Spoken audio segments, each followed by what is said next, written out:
What's up, everybody? Thank you so much for finding the channel and welcome back. My name's RJ, also on twitch.tv/liquidmusicent. Every single month we sit down and we get to actually get to know people. And this month we got to sit down with CBCGwun. He is freaking an awesome streamer, an awesome friend, awesome moderator, and just an overall freaking great guy. I got to meet him back in 2022 in TwitchCon, and we finally got to sit down and do our co-host thing of the month, where we get to sit down, get to know him, and get to talk to him about different things in his life.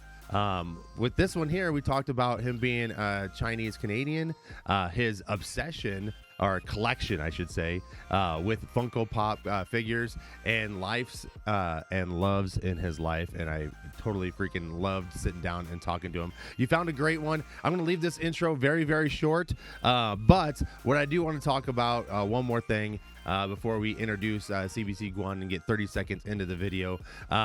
You see this link up here that says Captain TV Partner? We got some news that says that Captain TV will be sunsetting in March 31st. So if you see this of 2025, so if you see this prior, go get your fix in, go play some games over in twitch.tv/liquidmusicent or any other captain that loves StreamRaiders. Get your fix in because it is ending at the end of March. And it is a very heartfelt moment, and I'm going to miss that game, and that's going to stay there until that game is gone. So I appreciate everybody for supporting and being with us every step of the way that we've been doing this for almost 4 years. It's sad to see it go, but you know what? We get to sit down with CBCGwun, and he gets to talk about his last Skin-a-Thon that we've done before here in the channel when we released this studio. But he did this awesome Skin-a-Thon. If you're watching this on YouTube, it's already passed, and we talk about it in the video. So if for some reason you guys sit there and listen to it, and we're talking about the Skin-a-Thon coming up, that is why, because we filmed this 1 month, we release it the next month, and we continue on that process for almost a year now doing these. So I appreciate you finding the channel, finding and following these great streamers and these great friends that we get to sit down and talk to about.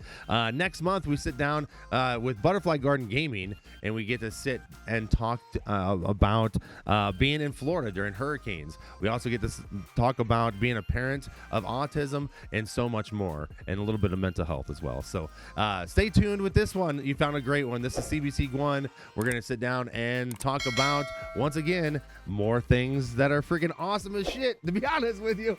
Sorry for swearing in the intro, but this one was fun, and I loved it every single minute. So y'all, seriously, thank you so much for being a great community, and go show some forward to CBCGwun. We're going to enter the video 30 seconds in. I appreciate it. Love you all. Thank you so much. Peace.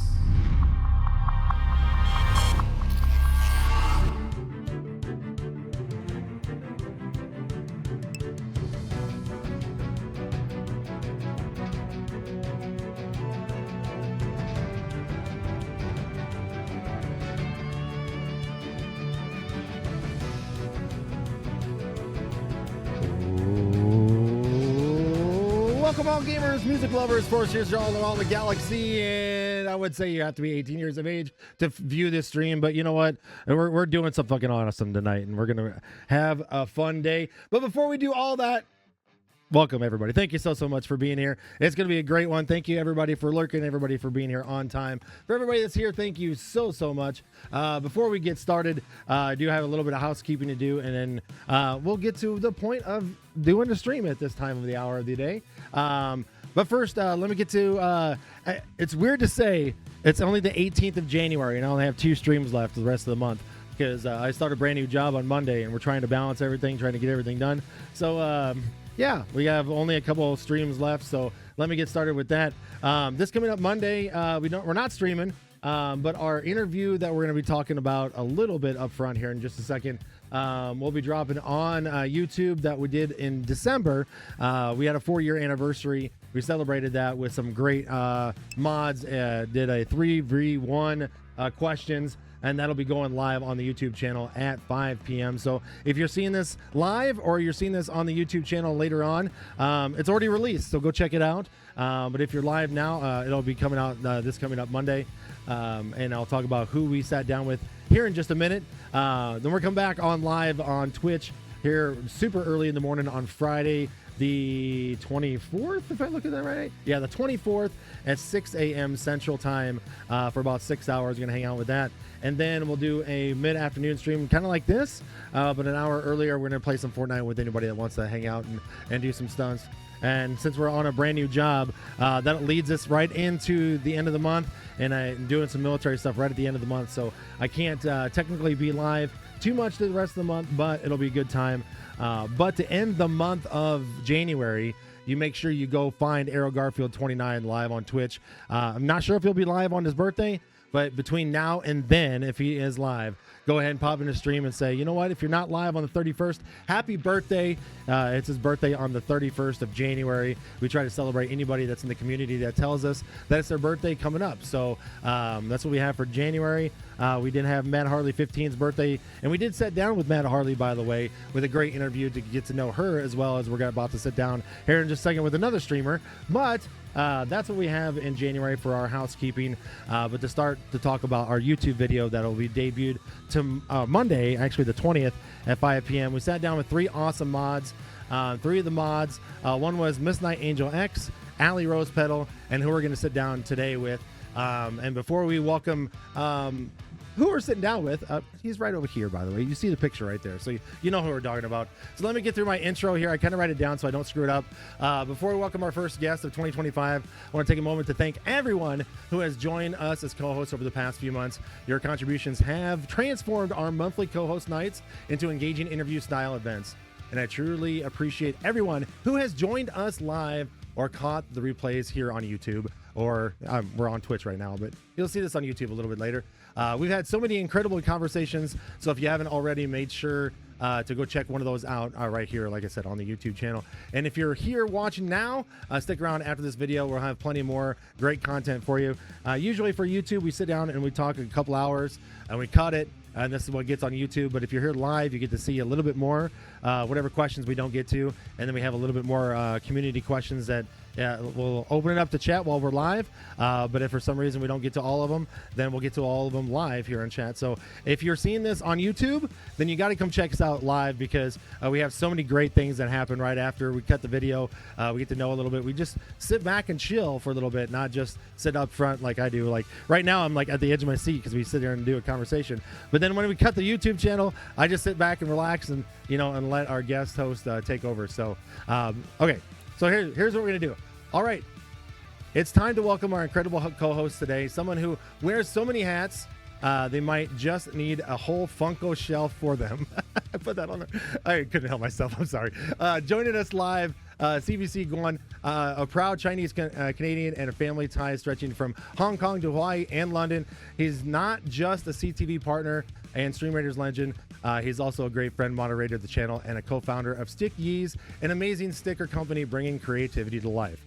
With a Skin-a-Thon scheduled for February 7th, 2025. If you're catching this on YouTube later on, you may have missed it, but if you're live, make sure you go check it out because it's freaking awesome. And Skin-a-Thons are great to check out with. Not only that, if you're a StreamRaiders viewer, but you're also getting a chance to earn free skins, and you're promoting the channel to actually let us promote and build more skins on our behalf. So he has a passion for sharing his life, loves an incredible Funko Pop collection, and they're thrilled to have him here today. Let's dive in, get to know him better, and share some laughs and insights. So here we come. We're going to bring CBC on right here. We're going to lower that music down just a little bit here. And look, he's right there. Hey, how's it going, by the way? Good to see you. Hey, good to see you. Good to see everyone. Sometimes the intros do get a little bit long, but you know what? I try to do it justice so people can actually understand what we're here to talk about. And I appreciate you joining us. We've done this. Thanks. We've done this before, by the way. We've sat down and had a co-host night, but before we turned it into interview nights like this, we just played games. We played what was it? Why am I drawing a blank? Yeah, It Takes Two. Thank you. I was like, I heard it when I was doing my intro, and then it just boop gone. But yeah, we sat down and did Takes Two. We did a couple. We didn't finish it the first time, but we came back one or two more times after that. We finished it. It was such a great game. And speaking of It Takes Two, the company, I don't know if you noticed during the Game Awards in December, they announced their new game that's coming out this year. It looks fantastic. I'm drawing a blank on that name as well, but it looks freaking awesome. Oh my God, it looks great. They did great It makes 3 graphics. now. Yeah, I mean, yeah. That's what they need to do. Instead of a co-op game, make a 3. Yeah, do it that way. That's awesome. But okay, so before we get started, I'm going to let everybody let you have a chance to kind of introduce yourself. I kind of did really good on the intro, but like if there's anything I missed, feel free to fill in the blanks that I didn't say. No, I think you've pretty much hit everything on the head. Yeah, pretty much from Vancouver, Canada, Chinese Canadian. Yeah, I came from. Yeah, there's so much like about family stuff that like it even like confuses me sometimes. But yeah, I think overall I try to be a nice guy. Yeah, try to contribute to society, whether it's virtual or in person. So yeah, like I said, and you know, when we were just hanging out, like it's weird doing these interviews because it's like tooting my horn, but all like it's kind of self-bragging, but kind of like awkward. But Yeah. you know, in a funny way, it's interesting as a different experience being interviewed. Yeah, I mean, like you did a pretty damn good job. Like I was saying earlier, like we did a 3v1 earlier. You had some support from the other two folks that were interviewing me, but like in my style, I just can't sit back and just let people just ask me questions. I had to turn it on you guys, and you guys had some great freaking responses. Got to know you a little bit more. So if for some reason we don't cover everything this time, go back and check that one. Yeah, it's a lot about me, but you learn about the 3 mods that are in there too, because we ask questions, let them answer, and all that kind of stuff. So it's kind of funny. We kind of start with, here's a prelude of what we're kind of talking about this theme, and then a month later we're actually releasing it and doing all that kind of stuff. So Yeah. all right, so our kind of you can kind of see where we're kind of heading here for everybody that's first time viewer, first time seeing these. We have 3 main categories. They're right above me. That's what we're going to be talking about. Before we get to that, though, I do want to talk about a few things of getting to know you two. And for everybody that actually has seen these and actually been part of these, I do kind of send the questions ahead of time because, this is more of a get to know you, not like a gotcha kind of questions. Kind of like, hey, these are things I want to talk about. Are you willing to talk about these? And everybody gets a chance to see them. Yeah, there's some questions that might pop in. We'll do a lightning round at the end that you've never seen before. So those are the things you don't see. But the kind of conversation and what we kind of do here is kind of what we're in. So before I get started, let's get to know you a little bit more. I wrote down a few things, and I'm going to screw these up here, so I apologize if I say these wrong. But I know that you love to travel, and you travel more than most of the people that I know in Twitch, by the way, just so you know.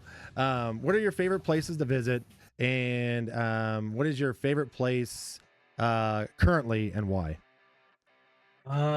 So my most recent trip, I went over to Asia for 6 weeks, and this was at the start of September until the middle of October. And so as a result, I didn't go to TwitchCon last time. But I would say going to Japan is probably the spot that I would absolutely love to go back to. It's probably my favorite spot in these last couple of years of travel. Simply because the culture there is it's so different from the Western world, from what we know it as. The cleanliness, the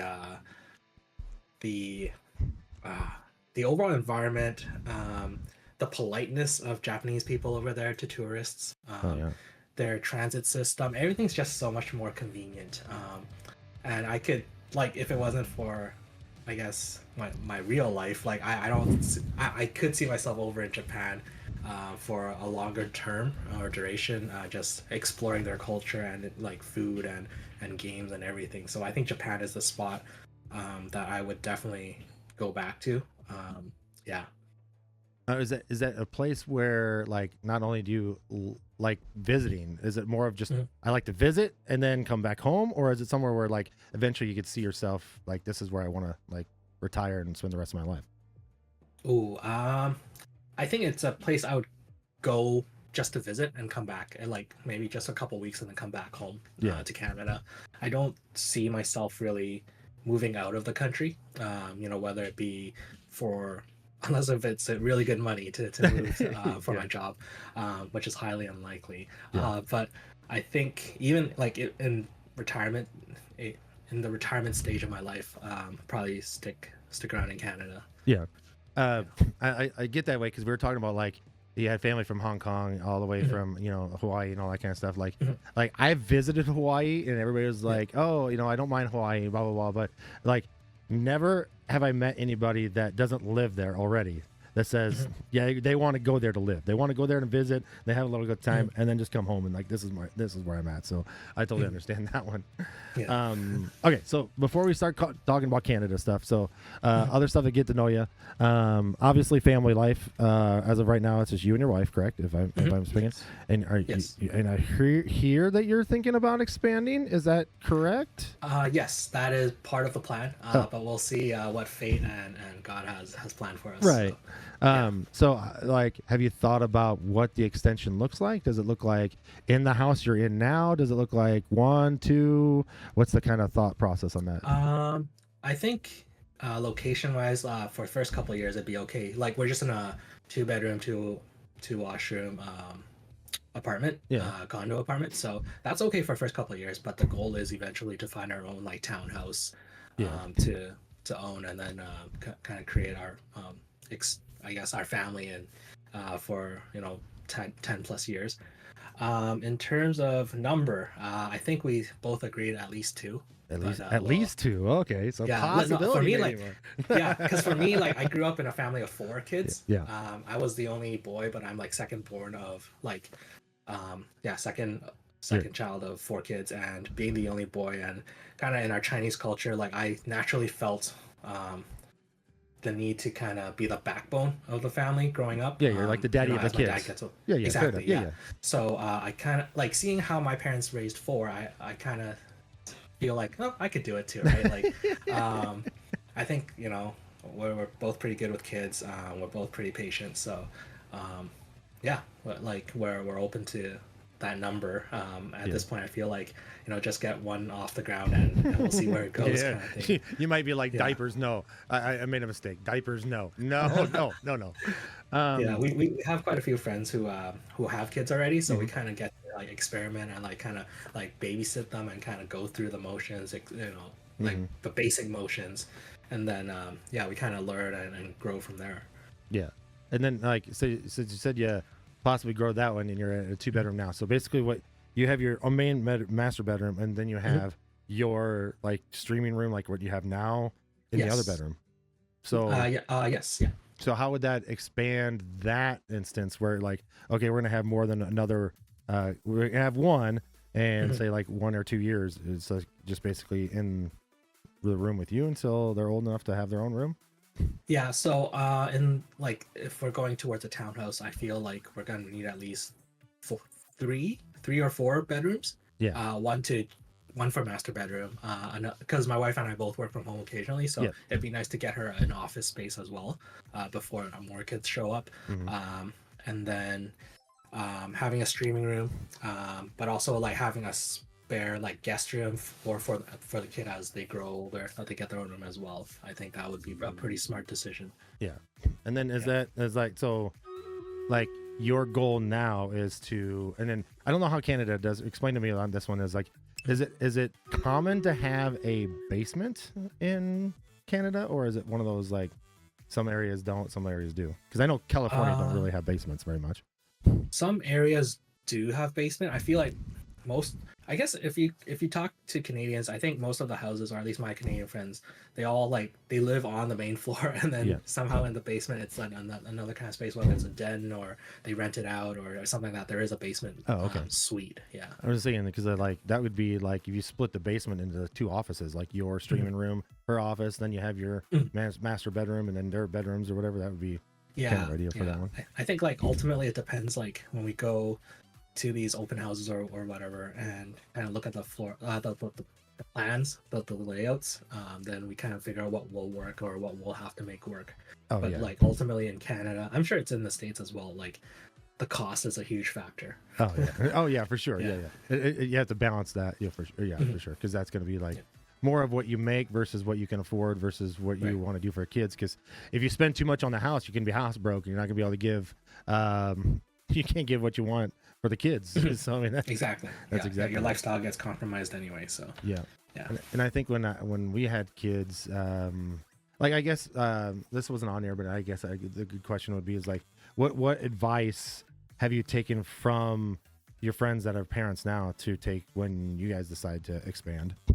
There's something like that. I feel like whether it's asking for advice or just observing ourselves, I feel like it's it's very different from when you go from engaged to actually getting married / living together. It's a whole new experience. You're gonna learn to be further flexible on how you are as a person. Your patience definitely gets tested even more. And then now, more than in my parents' generation, we talk about support, especially for the ladies. Postpartum. So that's a big thing as well. So. I'm learning more about it as well through my friends, but definitely my parents' generation, they don't talk about it because it's kind of hush hush, right? Yeah. Yeah. And Canada does a really good job with like better healthcare than the United States. So they do a pretty good. Do they do a pretty good job with paternity and maternity like breaks? So like you both have time off to spend and all that stuff. Yeah, I think it depends from company or employer to employer, but basically, I think the mothers could go from 12 months to 18 months. Oh, okay. But then within those 12 months, I guess it depends how much she loves her spouse, or or whatever they agree on. Like get back to work. He can take up to 6 months as well. Oh, that's actually pretty cool. And then the work that you have does a really good job of supporting that, or do you have to take like vacation and things like that with that? Like we don't get that, so I mean it's a new thing for us. So it comes at I think a slightly lower pay rate. But you do have some time off to do that. And if you need additional time, you can use vacation. Part of my current job is that we have something called like a one-time vacation payout. So it's like 5 days worth of pay. So you get an extra week worth of vacation, but it's only one time in your career. Oh, still, that's better than nothing. I mean, like if you're trying to do that, that's actually pretty awesome.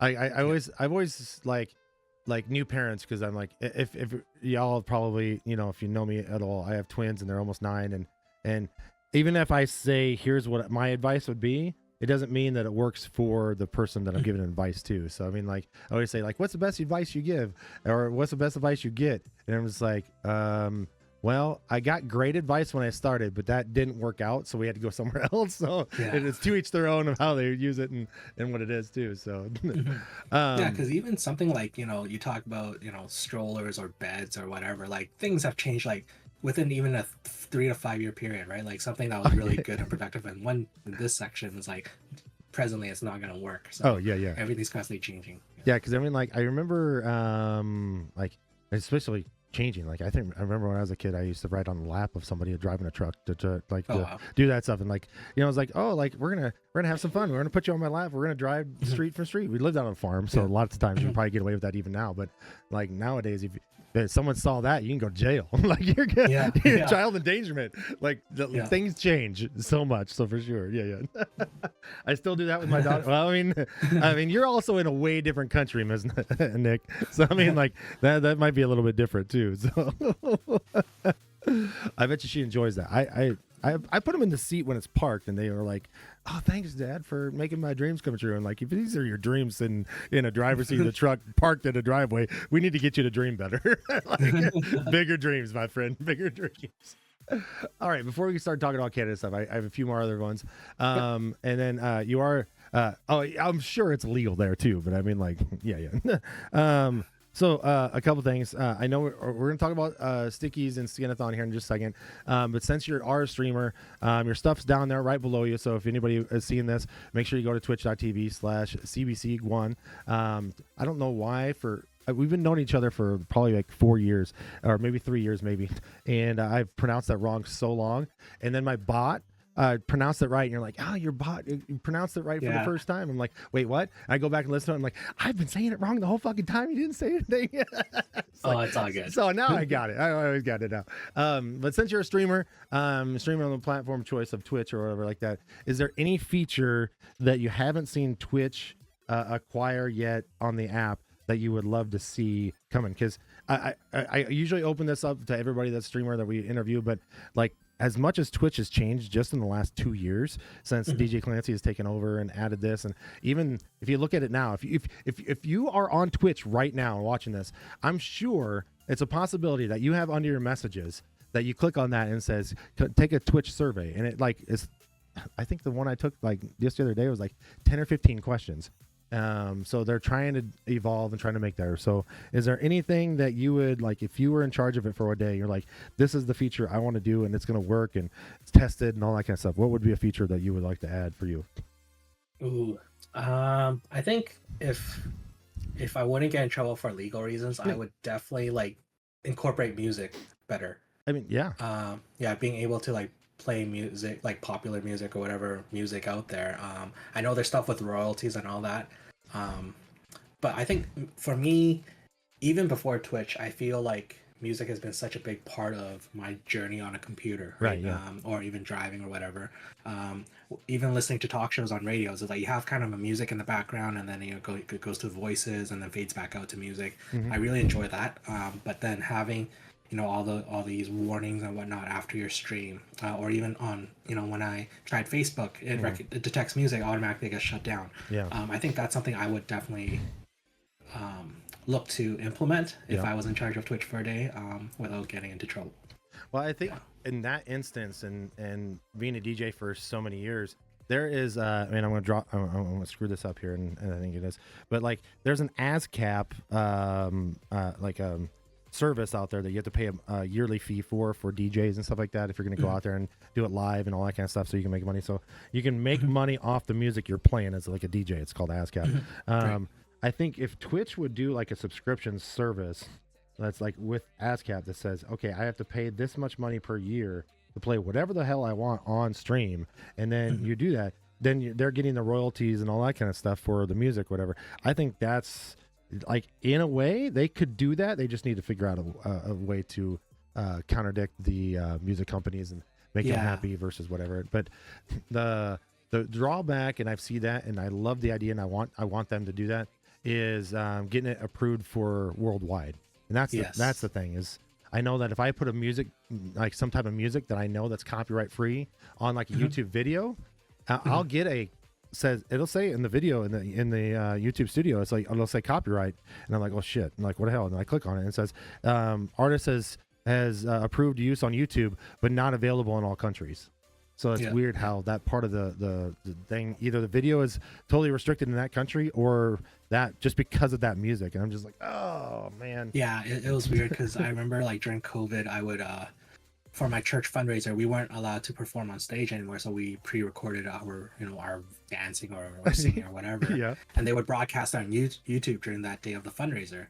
And then it turns out that like a couple of my songs was actually flagged for them, so then they had to like find a different song, perhaps in Chinese, that wasn't recognized in the Western world, beat right? of the dance doesn't mix very well, for sure. Yeah, but like something like that. So it's definitely something. I think that'd be really cool. Yeah. I think because most of the copyright checks or copyright infringements on Twitch is all music. It's nothing really anything else. It's just mainly all music. Hey, Allie, welcome in. Hey, Allie. All right, so before we talked about Canada, there's a couple of things I left off the thing, and I have in here. Let's quickly talk about two things that we talked about in the interview here. There's your Skin-a-Thon that's coming up in February 7th, so I don't want to miss that one. If you catch this on YouTube, you're going to miss it. But if you're here live, make sure you mark your calendars February 7th, because this usually doesn't come in until later in the month. And then our second one is your co-founder of Stickies. So you choose what you want to start with, but I want to talk about both of them before we move on to the Canada stuff. Hey, let's start with Stickies, because then we can incorporate Stickies into the Skin-a-Thon. Smart. Yeah. So Stickies is a sticker, primarily a sticker printing hobby company store that I started with my sister back over a year ago, actually. I've come with a background in print production. I worked in the Staples copy and print industry for, I would say, at least 6 years before moving on to a new career. So I've really enjoyed making things and producing something for a client to look at, and that represents themselves, but also represents whoever I was employed with, or even myself. Putting the care and time into making it. So during COVID, I guess people started making stuff just either as a hobby or they needed income, and I started watching YouTube videos on how to make stickers, and I'm like, okay, this is kind of like this looks like a fun hobby that I would really enjoy, and like a pastime, kind of like kind of good therapy for me to just blank out and just what's called mindless work for me, just because like once I get into a habit, a system, like I can do it like even without looking at it. So that's kind of what me and my sister kind of developed, and then we incorporated that into StreamRaiders for my skins. And so I started producing stickers, and then being part of StreamRaiders, you see a lot of other captains and streamers. So we kind of started promoting that to fellow captains, and sent out promotional stickers, samples, and then if hoping that if one day a captain or a streamer needs sticker needs for whatever reason, they can come to us, and we provide at a pretty reasonable cost. And for me, it's something to do on the side, but also a good way for me and my sister to bond together, because she is the youngest of the four, and I am being the second. I think we have a 8-year gap between us. Oh yeah. And our personalities are pretty similar, so it's a good way for us to bond over. And she's been really really good with what she does. She started doing some of the drawings for me, and then I eventually sourced it out to Fiverr artist. But she's more into making customized cards, interactive cards. Oh, cool. So you pull on a tab and something would happen to the physical awesome. card.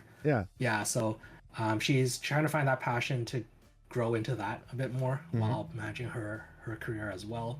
But for me, I've kind of kept going with stickers, and then I've expanded to, I've tried some other stuff as well. So most recently, if you follow my Twitter, I've started doing magnets as well. Oh yeah. So that's pretty cool. I thought about doing pins too, but not quite there yet, because that's a whole different type of equipment. All these handicrafts, I think that's been pretty cool. So we're doing stickers, magnets. I thought about greeting cards as well, but greeting cards, it's a bit tricky with the paper stock and stuff going through the printer. So and another thing is we started going to 3D printing. Yeah, So, I saw that. That's really cool. Yeah, so we started making a little model of my tank unit, so we'll see what happens with that. And you got a handful of them, because I think the last picture I saw, you had like I do, I have like a little army of them. Little army, I have like exactly. little army of like 21 of them in anticipation for the Skin-a-Thon. So all I gotta do is just do the weapons and prime the rest of it, and put it together, and hopefully they find some good homes to go to. Yeah. So are you finding? Are you painting that? Hand painting them too? Or they come out? Not all of them. Not everything. A lot of it. It's I have a multi extruder. So basically, explain what that is, because I have no idea what that is. Yeah. So most of the time, 3D printing for most users, it's just the one ink color, which we call filament. Yep. So if you want different colors, you got to change it every time, right? But then with the machine I got during Black Friday last year, basically it has 4 different colors. So then I don't need to go in and manually change it. But if I do use more than 4 colors, I need to go in and change one of the spools into a different color. That's cool. And you can go on Amazon or whatever 3D printing company and pretty much buy the filament for it. And then you just go into the studio lab and you edit it to what color you want. And if it matches, great. Like it's pretty user friendly in that sense. Yeah. And it saves a lot of time. But the counter is that it does waste quite a bit, because it's got to purge everything once and then have the new ink come in. Yeah. So like, is it? I guess 3D printing is gonna. I could go on a whole aspect of that. So let's not go too deep into that one, because I could ask like thousands of questions on that one, because it's something like. And a friend of mine, Annie Kalani, you can barely see it, but like this whole like my logo is 3D printed in this thing here. I have a small one somewhere, but printed a whole one that fits right there. It's really cool. So like, do you think 3D printing is going to be a part of the stickies, or do you think that's going to be like kind of like a niche for whoever you're looking for? I think it might be part of stickies probably in 3 to 5 years, once I've perfected played with it, the machine more and more. Nice. I perfected it, kind of work on my own models. Like so far, I'm not the artistic type of person who can like draw or like do models. So I kind of outsource those. And then, but once I learn more and more about it, like watch more YouTube tutorials, talk with more people about it, then get confident in what I do, then yeah, I can see it in the works for stickies for 3D printing. Yeah, so doing the basics is pretty easy, but doing like the 3D modeling and all that stuff, you actually have to like do that. Like yeah, okay. Yeah, so far right now it's just like going on apps like Thingiverse and whatever, and then like download the models and just print. Oh, hit that's the good. print button. It's Yeah, as simple as that. Something that's already made. Colors like that. So yeah, how did you do your tank then? Because that had to be custom done. So I found an artist who did Funko models, 3D models. So then I asked that person, and ended up paying him, I think $35 US. Oh, that's not bad. Which wasn't bad at all. No. And he gave me all the right files. He had the different. One file was like the entire tank unit with the shield and the axe. And then in separate files, he had just the model, just the axe, and just the... That's cool. Hold on just a second. Wholesome Ever Priest, thank you so much for the raid. Let's go. I appreciate it live during the YouTube channel and during the YouTube. If you're not following Wholesome Ever Priest, make sure you do that. He's a great, oh my God, what a great streamer. And he's a good dude. Like, there's a difference. There's a whole difference on that kind of stuff. You can be a good dude and be a terrible streamer. You can be a good streamer and terrible dude, but he's both. He's got both of them. So go drop a follow on Wholesome. Welcome in, by the way. Good to see everybody. Thank you, everybody, so much for joining. I know my lights will. If you hopefully you don't get seizures by flashing lights, because I do have those in my stream. So those will go away after a little bit. But I have that.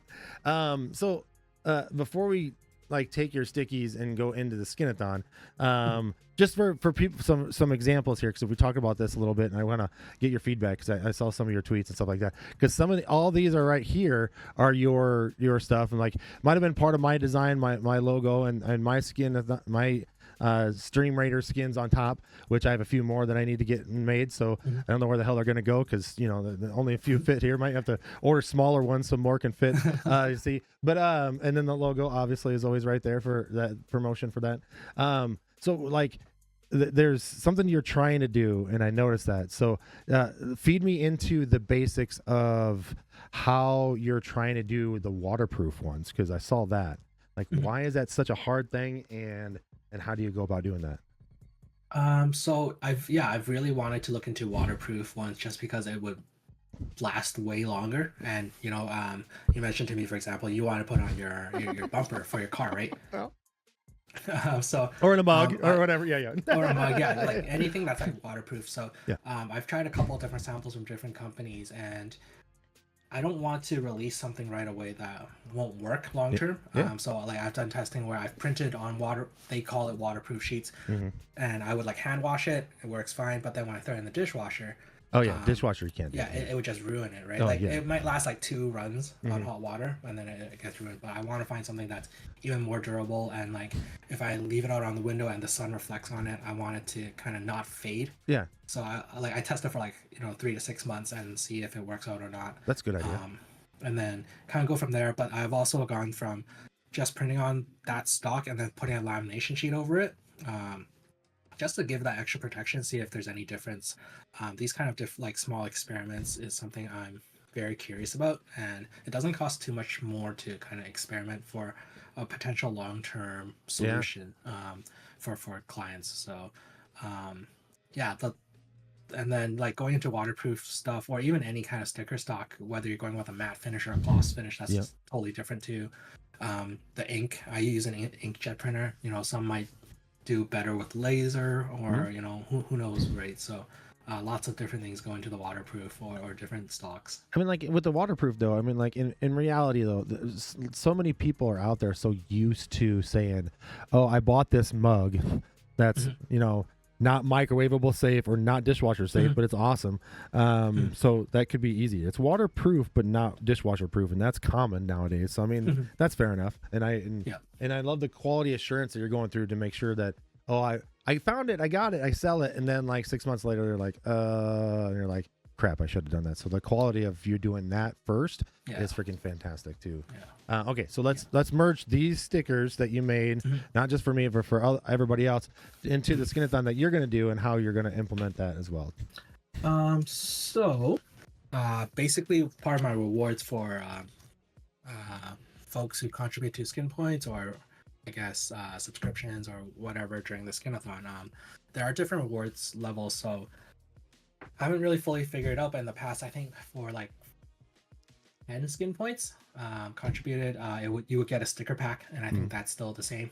But now with developing new different products, I would do like magnets at like, at a higher state, like 30 skin points. Like, and that's something that's different too for the Skin-a-Thon. I feel like I don't want to just limit it to 5, 10, like based on the skin bombs. Yeah. I want to make different, like smaller milestones in between, right? Some people might want to go, oh yeah, I can do 10 for a sticker pack, but for 15 and other 5 skin points, you can get something else, right?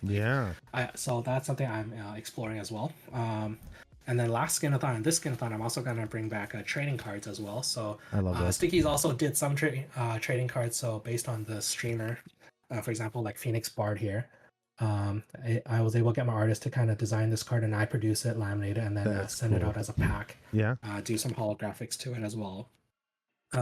Get your own shiny, like little own shiny card. Exactly. Yeah, and I package that up as well in like foil paper and have my own design on the foil, seal it up. It's kind of like a poor man's version of a trading card, but I think it's really fun when you open it and you see yourself in the trading card in a cartoon version, a Funko version, or whatever. And you get to see other people who contributed during the Skin-a-Thon as well, who hit that same level. Oh yeah. And then I'll throw in the 3D models as well. I feel like I'm missing some other stuff. Yeah, like the sticker packs, they won't come like this, but individually. Let me try to avoid the lighting there. Get the color and the white balance a little bit. Yeah. That's cool. Like I still have, and I had them, and I moved them because I was cleaning my desk. But I have like some of your testing stuff, and did a He-Man one for me. It's really fucking cool. And I don't want to, like, just in case it's copyrighted, I don't want to show it off. But it's pretty cool. It's fucking awesome as shit, to be honest.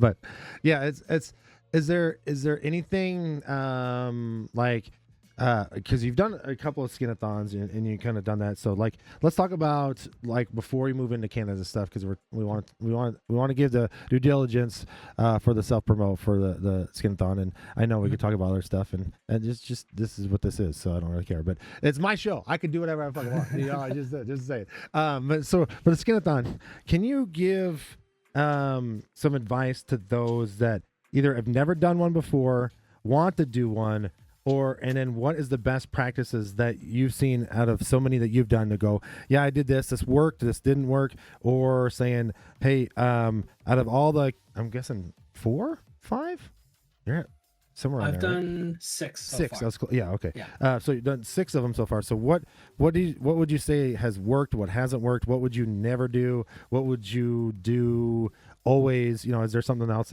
or something that's brand new that you haven't tried yet that you still want to try? First of all, I think I'll start by saying I'm not a pro. Well, I mean, you have the experience. Let's put it that way. I have the experience, but like this is totally unlike CBC. But I do like what you know of me. But I totally feel like out of all the Skin-a-Thons as of recent, or like the ones since I've started doing Skin-a-Thons, I don't think anyone's done Skin-a-Thons like I do. I do 24-hour Skin-a-Thons where the energy is pretty much consistent, like at least a par. Oh yeah.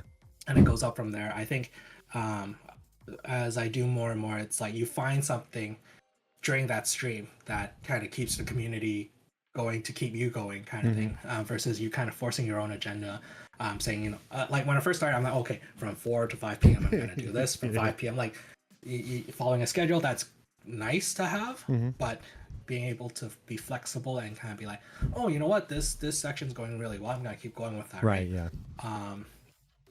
Like I feel like also depending on the different milestone goals, everyone's kind of have their own comfort zone on what they see as a reward. Some people do like onesie for an hour, or they wear this for an hour, something like that. I tried it. I think I see it. I see the benefits of it, but at the same time, for me, because I sweat so hard and so fast, I don't see myself doing it too often. Yeah, do what works for you as well. Yeah, that's what yeah, exactly. Yeah, do what works for you, but also like what's within your comfort zone. Like in your rewards, if you don't like Bean Boozled stuff, don't do it, right? Like just not all viewers will want to see you kind of go through something, put yourself through some sort of suffering just to make them laugh, right? Like I know you and I would do it just because we're here for the entertainment I could do a for. few things. I can't Yeah. do the chip challenge. That's something I would never do. Yeah, there's a few things about food wise. I've done the bean boozle one. That's just a piece of candy that tastes like crap. Okay, fine, whatever. Yeah. But like if you give me this hot, spicy, like those kind of things, yeah, you can go find another streamer who can do that. I'm not doing that Yeah. one. But Yeah, I did like a bubblegum hour where every 5 skin points I would put a piece of bubble dribble into my mouth and chew it for an hour. And that got to like I think I got to 20 pieces, and that was like too much. Like I don't think I would do it again. Like it was a good good try, but yeah. I think it's a cool Uh, idea. You just have to have a max. Like yeah, like I'll do exactly, this, but I will only go so high. Like that's a yeah. Like know your limit, play within it is what our lotto system. That's the slogan here. yeah. And I think I've done like nugget, like McDonald's nugget challenges. I've done like 30 and 30 minutes. I don't think I would ever do that again. Oh, I I can't was basically imagine. up nuggets for like half a year after. I couldn't imagine. Yeah, exactly. Yeah, I think really have fun with it. I feel like if you know like what kind of content streamer you are, like I'm a variety guy, right? So like I would plan, do some dancing stuff with YouTube videos in the background, or following Just Dance or whatever. Karaoke hour. I'm not an artist, but some people tend to enjoy watching me draw Pokemon cards, right? Like onto cardstock, and then I mail it back out to that person. So this time what I'm gonna do is I'm gonna draw that Pokemon, and I'm gonna create a sticker out of it, and then send both of it to That's cool. that supporter. Yeah. So like every Skin-a-Thon, I try to improve on something I've already had, or add something completely different that I've never tried before myself. Yeah. So even like last night, I thought of, oh, what if I tried, using a certain beat of a song, and then just drawing songs out of a hat for an hour, and just trying to input those songs into that beat. Oh yeah, that's fair. Right. Yeah. Yeah, I think like kind of improvising like that. I think that'll be something new and fresh that we haven't seen before. Yeah. Doing hairpins, or doing just different things to my face, different things to my hair, things that can come off.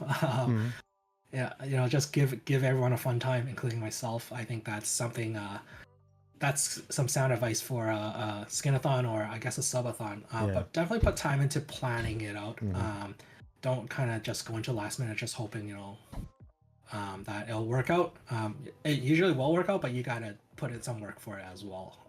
I would say probably don't have too much expectation in terms of what you rank as success in terms of a number of skin points you hit. It's nice to have that goal, but don't expect to hit it.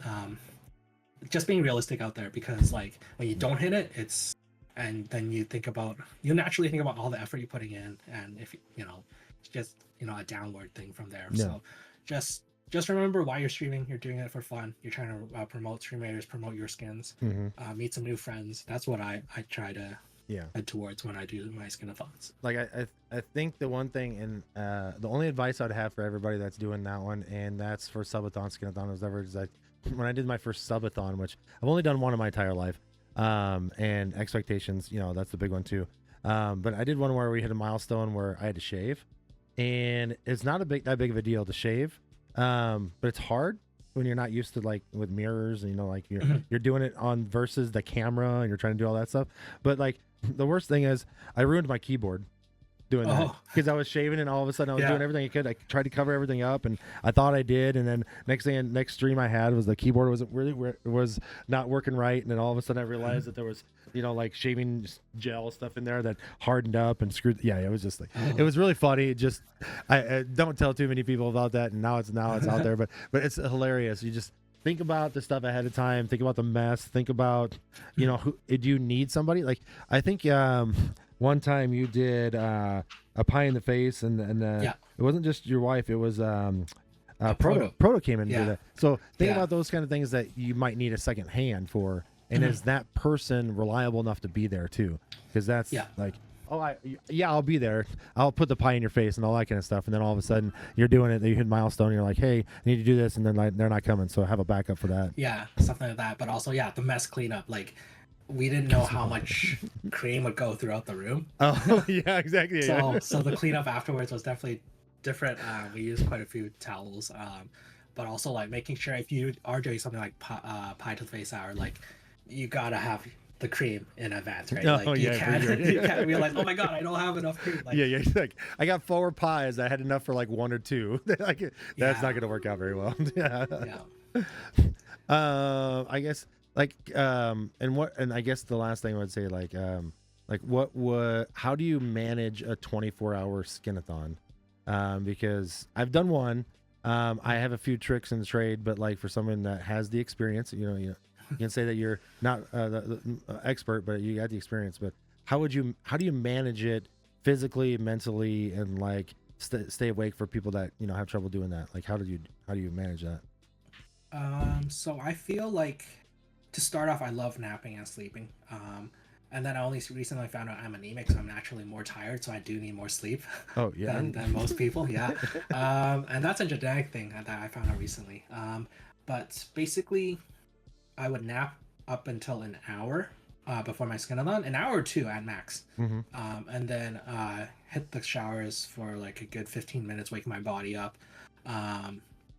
Get some food down, and then kind of have all my hydration for, let's say, 6 hours lined up, like on my desk, like for water sure. and whatnot.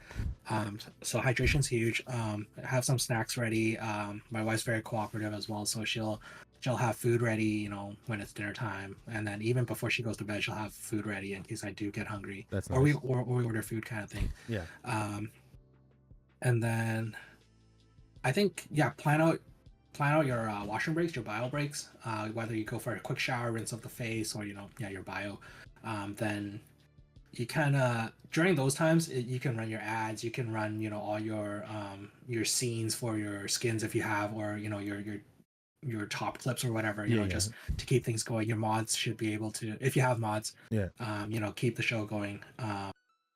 But then, like, when I do step outside of the room, sometimes I will have my phone with me just to kind of monitor the stream in case something does happen. Like if a raid for whatever happens, like I gotta get back sooner, right? Like, or you want to go get a breather, then I'm going to bring my phone with me, right?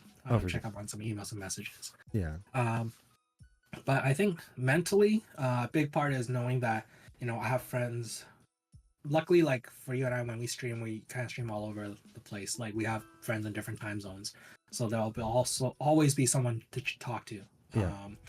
And like that energy that they provide helps me keep going for the, like, as tough as our 17 to 21 is to push through. Like I think the community is there to help push it through. So other than that, I feel like I'm generally excited for 24 hours. I think like that, being able to survive 24 hours tells my body and myself that I'm still young enough to do it. That's true. Yeah, it's like a milestone.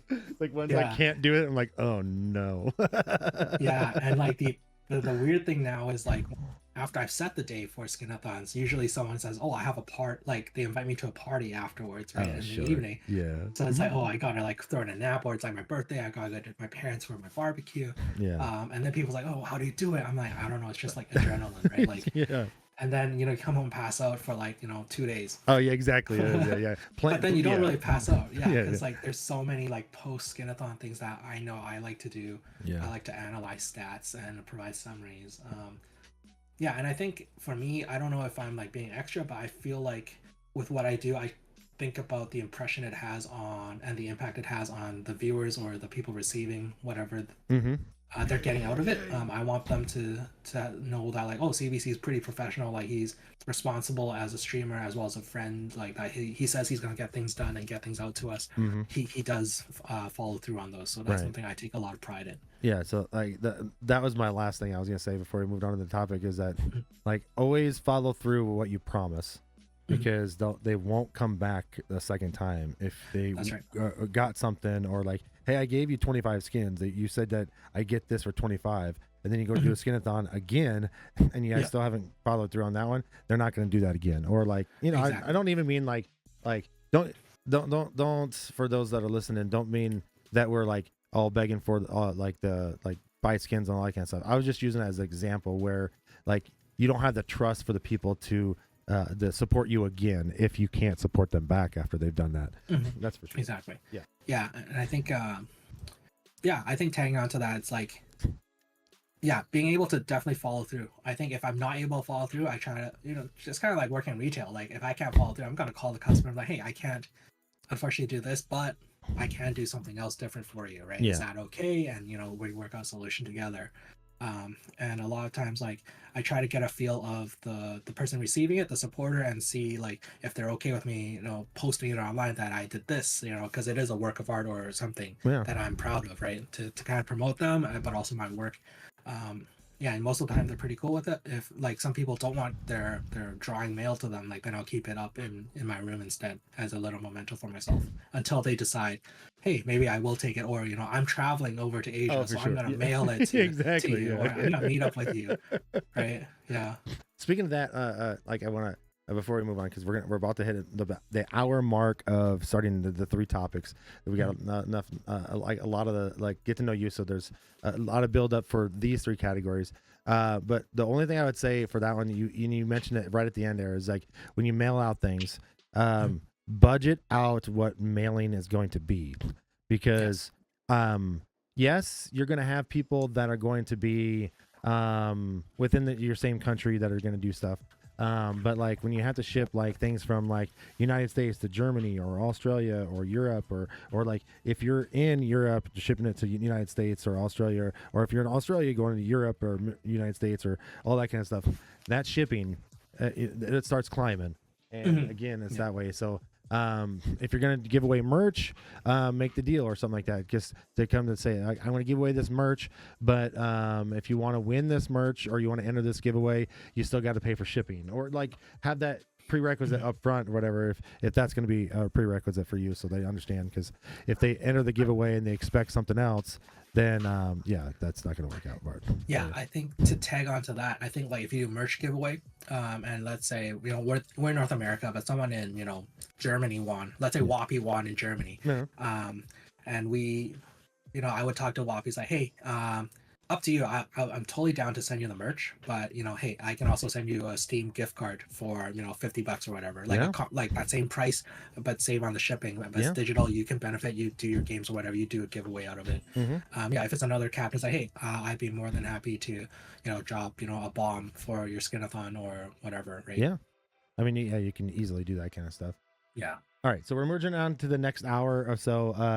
We're going to try to keep the YouTube video close to 2 hours. Most of them have been lately about 2 hours, 20 minutes, give or take, whatever. So we go a little over. That's what we're going to do. So let's move on to the three categories, because I really want to talk about what's behind you, and that's the second category, and we haven't even got to the first one yet. Throughout the history of this channel, we've done a lot of like interviews. We've talked to people from UK, we talked to people from Australia, United States. Obviously, someone that has come from West United States, the Middle Central United States, that's lived in Canada, that's back to the United States now, and now we're back to somebody that's in Canada. So, is there anything that you've learned traveling through all like the areas, different countries and stuff? Because you said you were gone for like 6 weeks and all that stuff, like in compared to the United States, what's the differences that you've seen the most in your travels and got to where you're at now?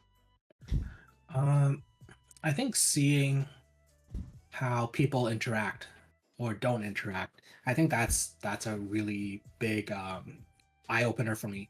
I feel like for myself, I'm pretty self-aware of if I'm in someone's way or if I need to adapt to how how quick paced pedestrians are or how driving is. You got in LA, it's worldwide known that you gotta you gotta have some balls to merge lanes, and like you gotta, once you enter the left lane, you got like 30, let's say, like, I don't want to use kilometers, but I have to use kilometers, but let's say a really short distance to make the right exit from the furthest left lane over 6 lanes, right?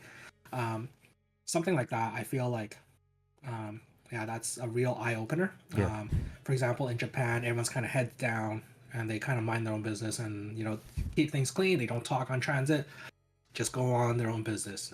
And if you ask for directions, you got the semimasen, and like you do the head bow, like the whole polite thing.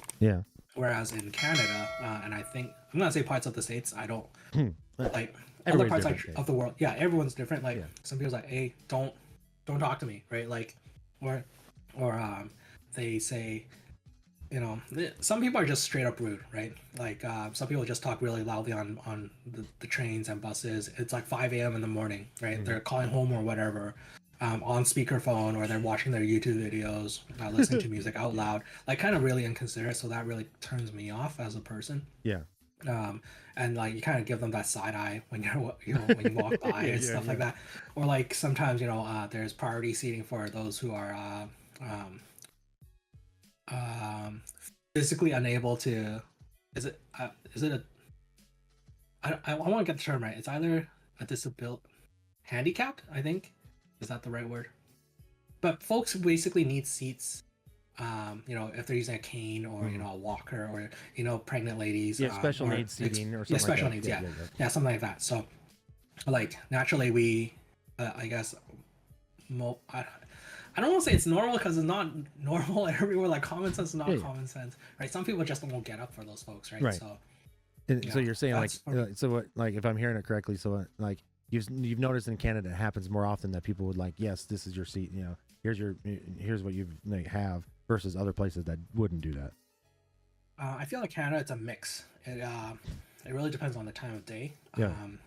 I feel like Canadians, as nice as we are perceived by the world as being nice, I think a lot of us aren't. I think a lot of us are pretty selfish. That's fair. Yeah. But also because we're such a big melting pot of different cultures, it depends. I don't want to blame it on culture. I think it's just awareness. I think the new generation being raised now, they're just hooked on their phones. Some people might see an elderly person, then offer their seats, which is totally cool. But some people look up and then just go back to on their phones. Yeah, space. Yeah. But also, some disabilities aren't visible. So that's something I learned as well. Like, because there was one situation where, a guy came onto the seats on a train. He just put his back right down beside a seat on a crowded train. Wouldn't allow anyone else to come sit down. And then I found out like a few stops later that he's deaf and mute. Uh-huh. So you can't really like get upset at the guy, I guess, naturally, until you know what's actually happening. Right? Yep. And then some people won't get to that level of waiting for him, right? Some people leave before he reveals that. So I think every situation is different at the same time. So it's just a matter of showing compassion and sympathy. And we talk about mental health a lot on this channel, and like we talk about that in all these videos too. Is like understanding that you and how I'm gonna put this without sounding bad, like. Sometimes you look inside and you're like, man, I'm going through a shit ton of stuff and all that stuff. And then you see other people that are going through way more, and understanding that, you might not have it rough as rough as other people, but what you're going through is detrimental to you, even if it's not as bad as you think it is as other people. So internally deal with it however you want to, and get through it. No matter if you see it's minute or big, like, trauma's trauma, and that's exactly right. So I mean, like, go through it for what it's worth, and understand it, and like you said, being compassionate and all that kind of stuff. So speaking about the things that are in Canada, like me and you bond over being a Canucks fan, and they do play tonight, by the way. Plug for Vancouver playing tonight, by the way. Hopefully they can win, because their goalkeeping hasn't been very good. But like besides the Canucks, is there anything in Vancouver? And before I ask that full question, I know you guys don't see the entire background of what's behind the scenes, but this is actually like a moving background of Vancouver, so everything has a little bit of play in the video. But is there anything that's in Vancouver that you would suggest for tourists to go? And then on top of that, is there some place where you like to go personally, because now that you live there? I feel like if you're coming to visit Vancouver, or in BC, Lower Mainland, I'd say contact me. Exactly. I'm one of those guys who totally love to show you the city, what it has to offer. Take you out to a meal, go for bubble tea or something like that. Just part of like the hospitality, and part of who I am. I feel like that's just another level of CBC-ness that people come to know about. But in Vancouver, I think something that will stick out definitely is the food. We have so many cultures here, whether it's Chinese, Indian, you name it. We probably have that kind of cuisine here. Though I do think Vancouver is missing a soul food section in our part of town. So hopefully we get more soul food restaurants in the future. I think if you're into hiking, that I might not be able to do with you, but we got gorgeous mountains. Yeah. We got Whistler just 2 hours away, a host of we hosted the 2010 Olympics, so Yeah, you did. you've seen some of the stuff in on TV and in the media. So it's a beautiful place, really. And whether you're going out for a walk or you want to do some shopping. Well, I think Vancouver has a lot of options for shopping. I just don't know if you want to spend the money here. Yeah, that's fair. Yeah. Is there like a touristy, like I would say like touristy trap? Is there touristy things that people are like, I go to Vancouver for this particular reason or not? I think mostly it's food. Okay, mostly food. Okay. Yeah, if you're looking for like Chinese barbecue foods or dim sum, I think Vancouver is the spot to go to. Yeah. Out of all the places I've visited, other than like Hong Kong itself or like in Asia itself, we have so many bubble teas. It's kind of like Starbucks, like how you have a Starbucks on every corner. We kind of have a bubble tea kind of every couple blocks. But it's so competitive that like one will open and another will shut down like shortly after. Oh yeah, I see that. Yeah, but it's so profitable, right? Pretty much bubble tea is just water mixed with some stuff, and you sell for like $7-8. So then, right? So Vancouver has a hockey team. Is there any other like sports teams or anything like that in that area that like that's famous to see and go see? Ooh, we used to have the Grizzlies. Yeah, you did. Yeah. I was really heartbroken because growing up, I loved basketball, but I never got to go to a game. But yeah, it's like they started my love for basketball growing up. We have the BC Lions that play football in the CFL. Not really equivalent to the NFL, but close enough. Yeah. Canadian version. We also have the Vancouver Whitecaps, part of the MLS Soccer League. That's a good one. Yeah, they're actually decent too. I think if I remember correctly, they're pretty decent. I know they made the playoffs. Yeah. I think the women's soccer league they have a team now as well. Yeah. That just got started, and I think what else we have? We have like I don't know if it's AAA baseball team for the Blue Jays here. Oh yeah. Okay. Yep. The Vancouver Canadians, naturally. Yeah. You're thinking, can we come up with a better name? Nope, that's what we are. No. Yep. That's what we are. See, we talk about football. I think that's kind of it for Vancouver sports. Yeah. Oh, we have the Vancouver Warriors. It's a lacrosse in the National Lacrosse League. Oh yeah, that's right. Pretty popular now. Yeah. Other than that, yeah, I think major sport wise, that's kind of it. Yeah. So if I said I wanted to come visit, but I want to see something touristy, and I want to see, and I know a couple of my favorite shows get filmed there. So I mean, like I would do some research and figure out where that stuff is. But like, if I said I wanted to see like a touristy, like I don't know, like a landmark or something like that, what would be the first like landmark in Canada or in Vancouver you'd take in Vancouver? Easiest would probably be Stanley Park. Stanley Park is kind of like Cole Harbour is what you have in the background. If folks could see it, it's kind of like where our 5 sails are. It lights up really nicely. Very nice. It's right by the water. It's actually where my wife and I went for our first couple of dates for walks. In the evenings. So it's very iconic. There's a couple of decent like gelato and sushi places there too. How far away from the area that's in the background are you from that? I'm about like a half-hour train ride. Oh, that's not bad. That's not bad. Yeah, but it's just like one solid train ride all the way to the end. Oh, that's nice. Yeah, I don't even have to change any. Get off and make any transfers. So and you don't have to worry about really paying parking or anything like that. So that's the best way to do it. Yeah. Sure. Yeah. There are some free 2-hour parking spots in that area, but it's very hard to find. Yeah. Sure, it's busy. Yeah. Okay, that's cool. Because I was like looking for backgrounds, and I was looking for one that like is animated, one that goes that way. And once I saw it, I'm like, yep, that's exactly what I wanted. Sure. Yeah. All right, let's get some funny stuff in Canada, and then we'll press on to the middle category here. So like, since you said that the Olympics was held in 2010, is it like a Canadian tradition to ski or snowboard, or is that just kind of like a myth that everybody is up there that knows how to do that? I think it's a myth that everyone can do it up here because I know I haven't ever seen my parents do it. Oh, okay. But also, my parents are Chinese and we're kind of frugal, so we probably don't go up there unless we have to. I've only gone up there for school field trips and probably like maybe hang out with my friends like once in a blue moon. I've learned how to ski, but I don't ski. Yeah. I've had too many instances, even on one trip, where I would have an encounter with a tree or two.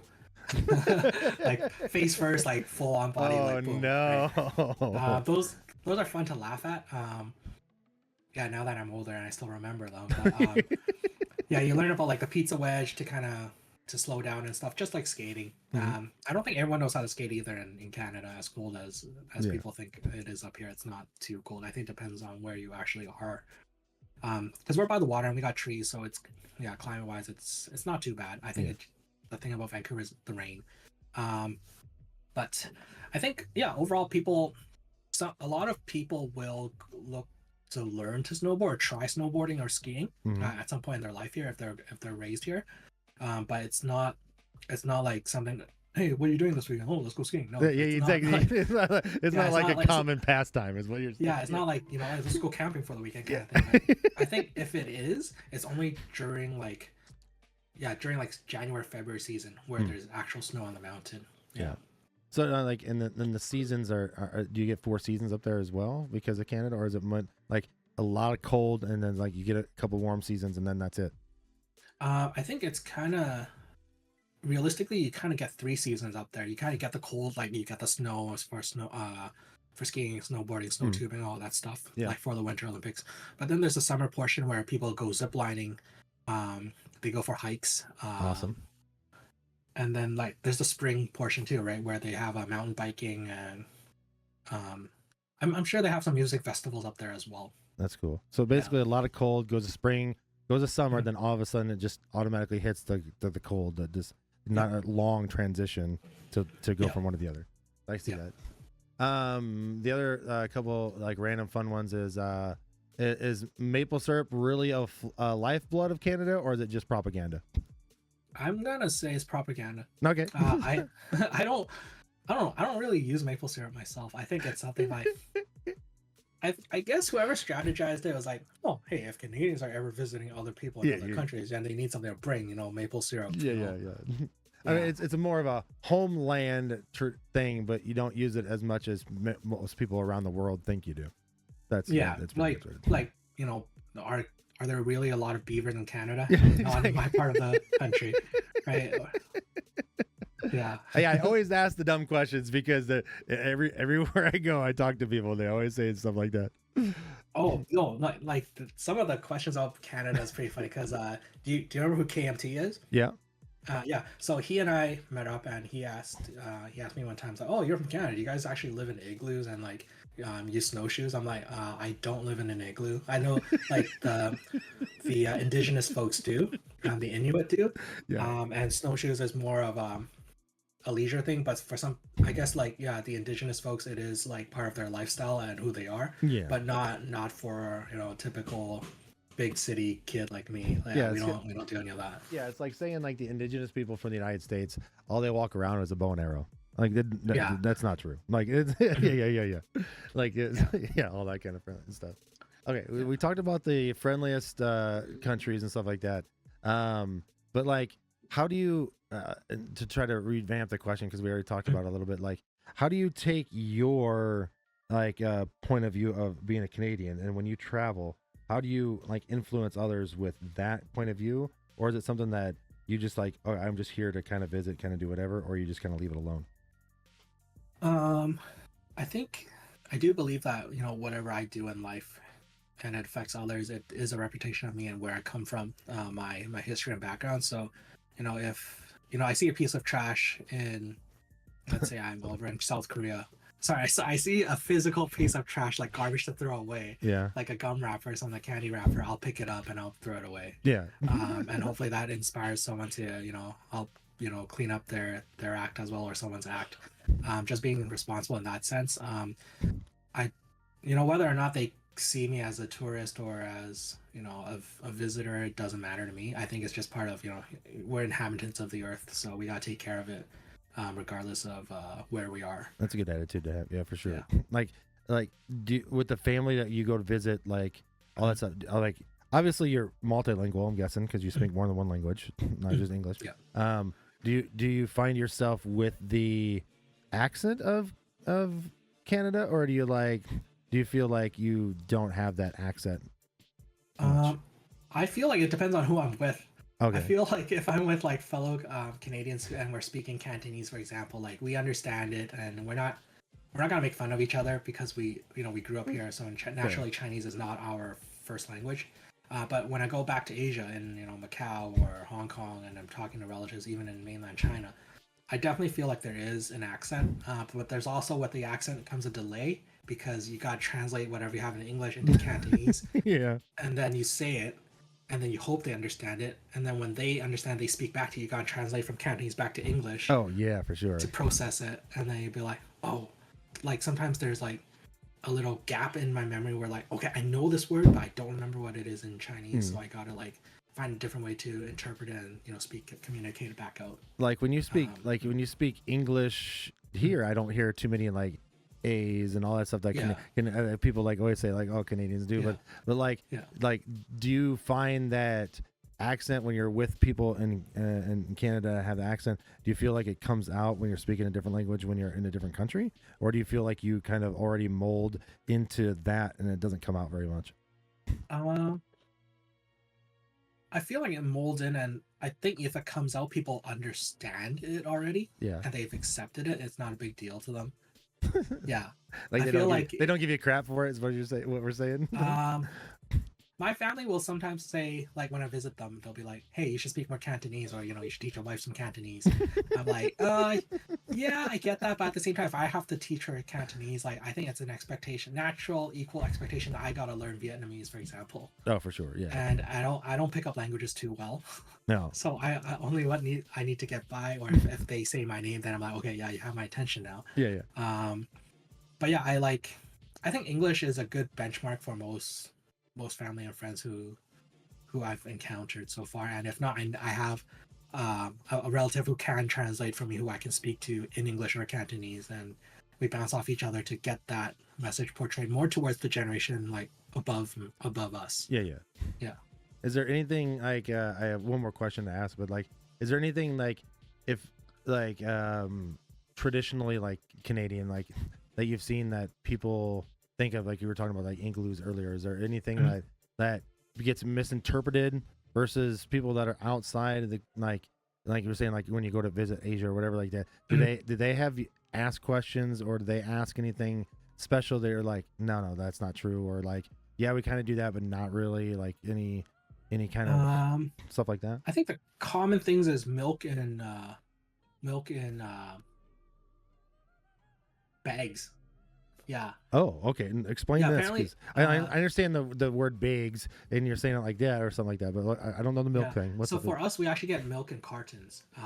We don't. I think some people perceive us getting milk in bags, so we cut a hole and then put it into a jug and then pour it out, kind of thing. Okay. Yeah, I think some parts of the country, some people do, but where I am in the big city, we have it in cartons, and it's kind of like a juice box, where you kind of pop a hole or whatever, open it, and then you pour it out like anything else. So they think that the milk goes into like a wine box bag, and then you like something like that. Yeah, some people believe that. Yeah, some people believe that. And I love it. I really want milk in a bag in a wine box now. Yeah, 2% box. That's what I want. Yeah. Oh my god, that's hilarious. I think some people think Canadians only play hockey, and we wear like we wear toques, or I guess we call it toques, but they're basically just beanies. Oh yeah. I think some of the words that we say, it's just a bit different. Like, we say aluminum here, right? Even in the States, we don't say aluminium. Yeah, right? Over in Europe, yeah. Pronunciations of some things, I feel like most of the things that you associate with Canada, sure, it probably was in the past in the history of Canadians, but we've like a lot of things we all evolve, right? When you visit like the United States, because you're not Vancouver's not super far from the border and all that kind of stuff, and like I said, we've met at TwitchCon before and all that kind of stuff, and we'll get to that story a little bit later. But like, is there any foods or any like something that like other than soul food that you talked about earlier that you like, snacks or like something that you would have in the house, like something different that you can't get there that you love having somewhere else, or something that you have there that you can't get here? I think southern food or barbecue foods is something I would go to the States for. Oh, okay. Yeah, I feel like Canadians, something's just missing when we try it, when we attempt it. Yeah, I don't know. Americans just got it right when it comes to barbecue. Yeah, Because we I have don't know nothing if else to do in the atmosphere too- backyard. That's what I'm saying. Yeah, I don't know. Like, I don't know, for Chinese barbecues in Canada, like we don't only have hot dogs and burgers. We have like, we have different types of meats. We have short ribs. Yeah. We have pork patties. We do chicken patties. Like, not just like your burger patties. It's actually like, I don't. Do you call it a flank or like a steak of it? Oh, okay. Yeah. And it's like marinated in like lemongrass or whatever. like a or flat soy steak sauce. burger kind of thing, whatever. Like we Yeah, pat it something down. like that. Okay. Yeah. Here would be like in where I live, it's kind of like a Culver's or like something else, where like it's like really flat, but you get like one or two, and yeah, it's like a steak burger. Yeah. Yeah. We usually do those, and like, we usually add like chicken wings as well. Just like, and our salads are different. Yeah. Oh, something I really miss in the States is the potato salad. There's certain restaurants that do it so good, especially at soul food restaurants. Yeah. I've never had that in Canada. So in the States, when I visit the States, I try to find a soul food place and try out their potato salad and a fried chicken as like a standard, just to compare with. Yeah, we'll have to remember that when we're at TwitchCon. Yeah. Because there's a lot of things that I keep on saying, like, yeah, we should go do this, and they're like, nah, like let's go do something different. I'm like, yeah, but you don't get this anywhere else. So I'm like, yeah, let's go here for sure. Okay, so last question in the Canada, and then we'll press on to the middle category and everything that's behind you and stuff like that. It's like, so like a lot of my TV shows were always filmed in Vancouver. I'm not really going to talk about which shows because, you know, everybody has their own things. It's like, is there any like celebrity sightings that you've come across, or like ones that you have stories of that you've come across in Vancouver or not? Come to think of it, I've like the ones I've seen are most likely like the Canucks, just like roaming the streets. I've seen. I'm pretty sure it was Daniel Sedin and his kids at a mall, at a food court. Oh yeah. But you know, it wasn't appropriate to go up and ask for a photo and autograph because it's so personal time. Just seeing them is like, it's in awe, right? Like, oh my gosh, like this guy's normal. Like they don't have like an extra like nanny or butler who goes out and does these things for them, right? No, yeah. And seeing some of these athletes like, they're so tall, they're big, you're just like, Hey, Juicy Fruit. What's up? What's up? How you doing, by the way?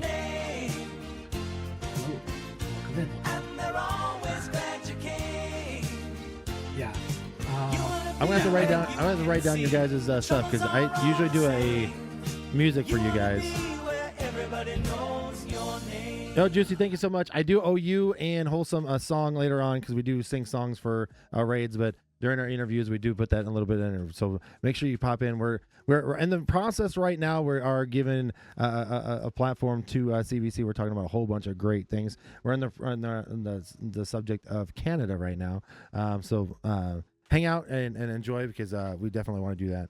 I had to look it up while you were talking, while the raid was coming there, and there's been a buttload of TV shows and movies and stuff like that that's been filmed in Canada. I mean, I could be here for 20 minutes just trying to read them all. Like, there's so many of them.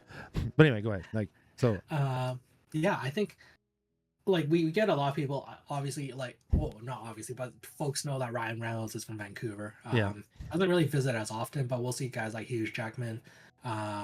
We see Neil Patrick Harris comes by quite a bit as well.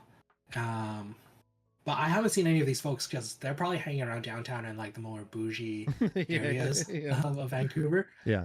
And if I bump into them, it's probably like on my way to work or something like that, which is rare because if I'm on my way to work, it's like 6 a.m. They're probably not up yet. Yeah. I is there like, I guess this is kind of veering off too a little bit, but is there a specific like music TV show or something like that you know that's like from Canada that you watch that you gotta talk about, but like no, everybody's like, oh, I have no idea, I gotta watch that?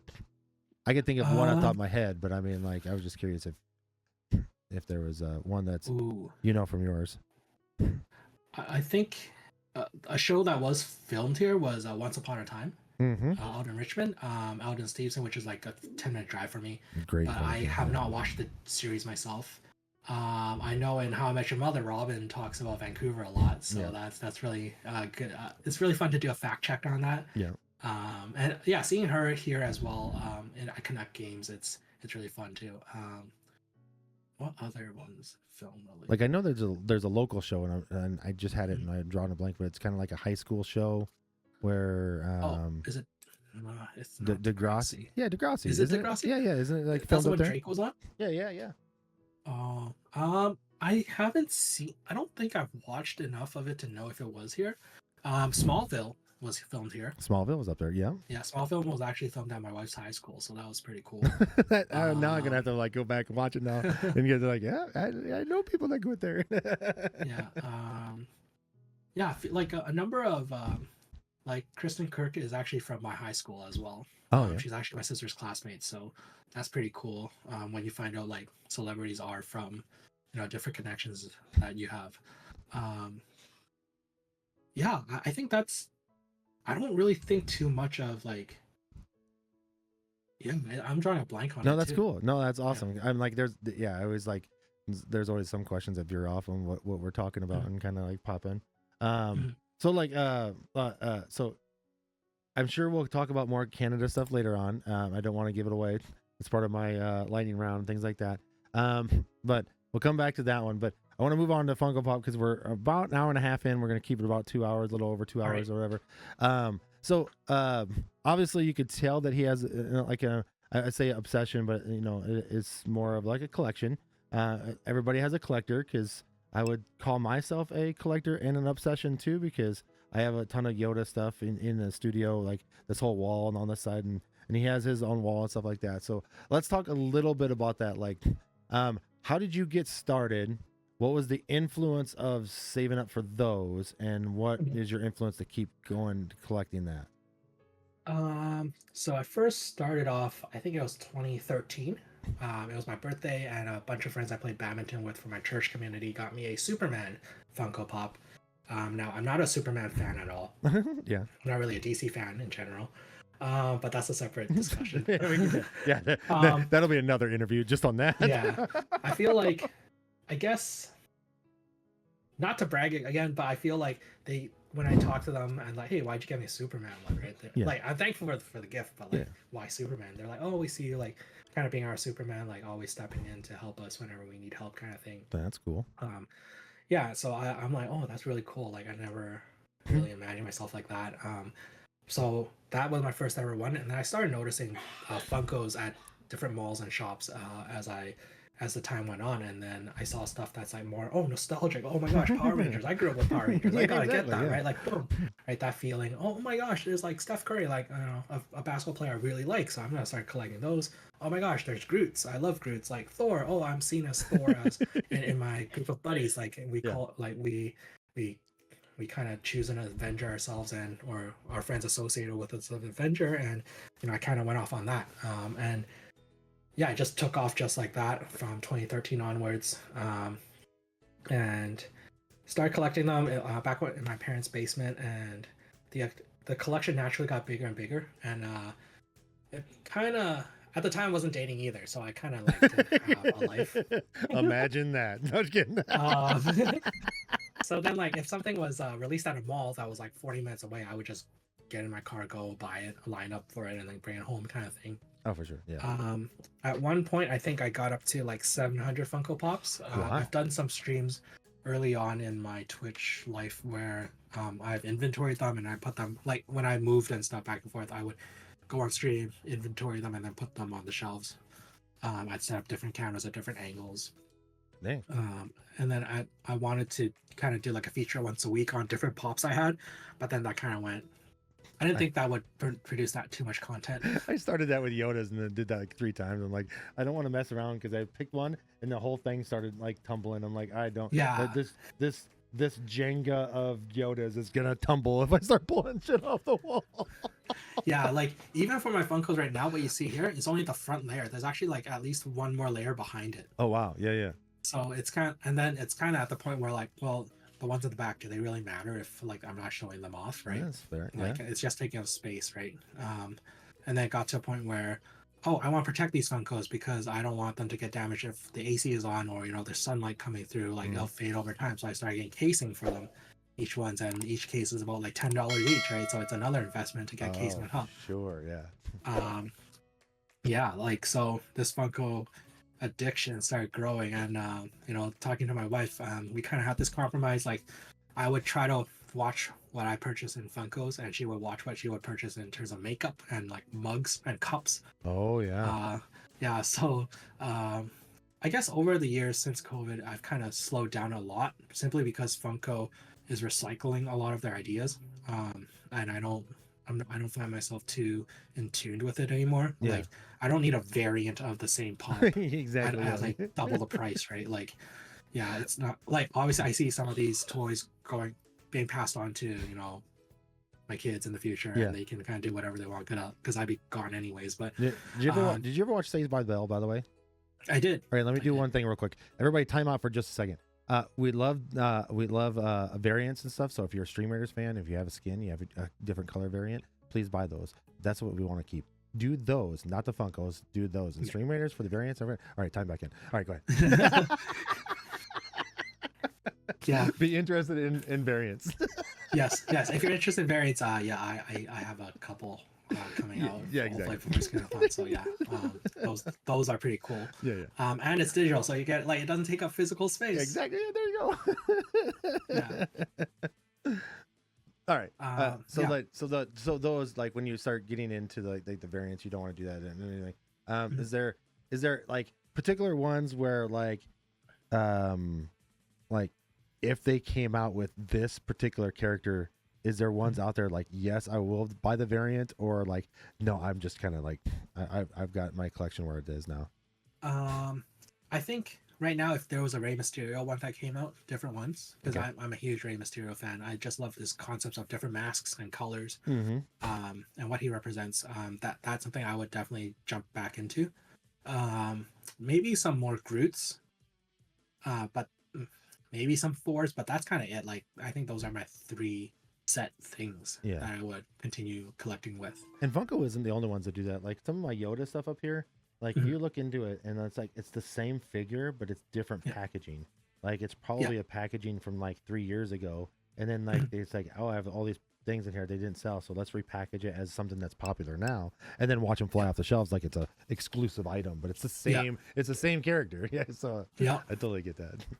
Yep. So like with the collection that you have, like you said that you had like you've hit about 700 is your max.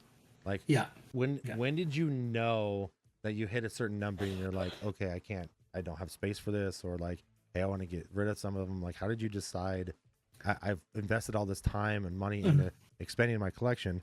When did it decide that these are the ones that need to be sold, or these are the ones that don't get displayed, they're in the second layer, all that kind of stuff? Like, I think a lot of it is when I look at my room, or if I go into the Funko shop and I'd be like, like, I'm at peace if these go, right. Okay. But also, like, trying to save money.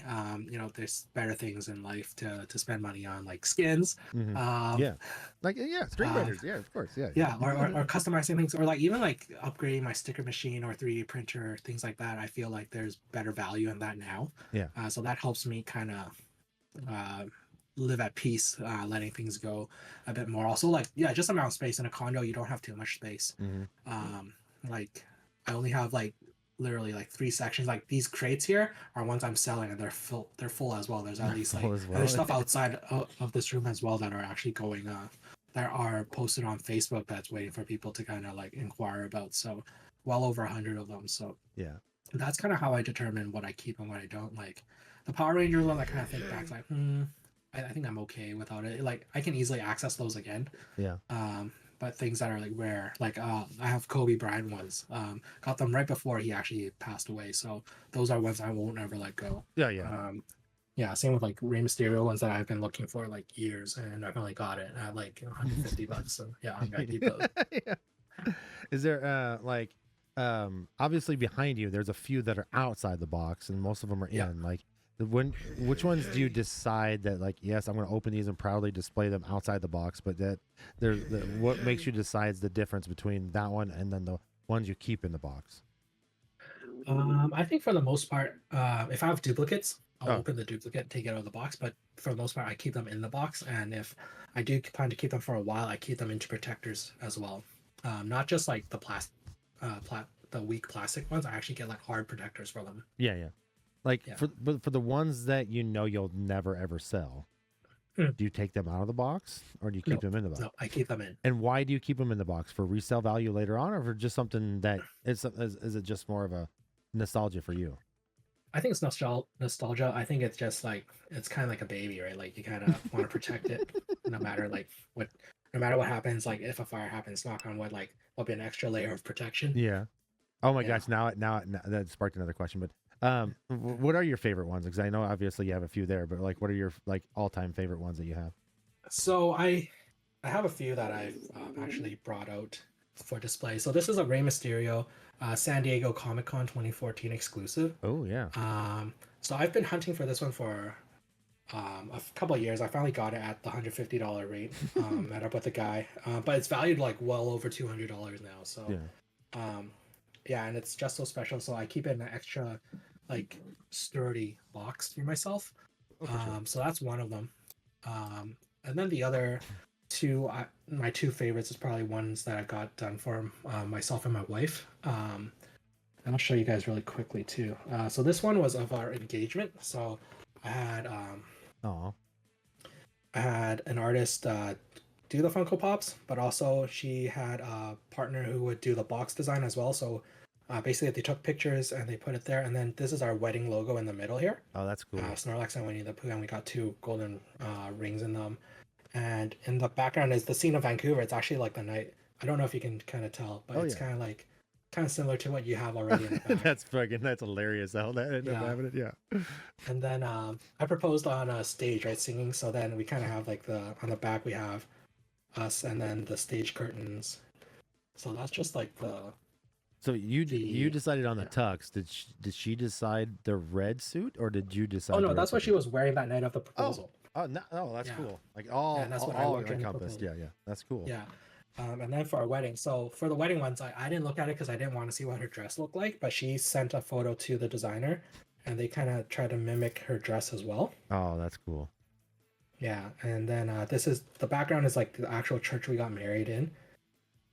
That is. And then on the back is actually where we did one of our engagement shoots. Oh, that is awesome. Yeah. So, yeah, these are probably like the two most precious ones. Like if I had to run out, if like my house was in danger, I would grab these two. That was my next question. Like, yeah, it's like which ones of the Funkos would you grab if there was ever a fire? Like I can put a value on it, but then like it was like about $100 each to But still get done. Yeah. But still, yeah, like the fact that we got it we got married during COVID, and all that stuff, like all the memories behind it. It's just, yeah, it's irreplaceable.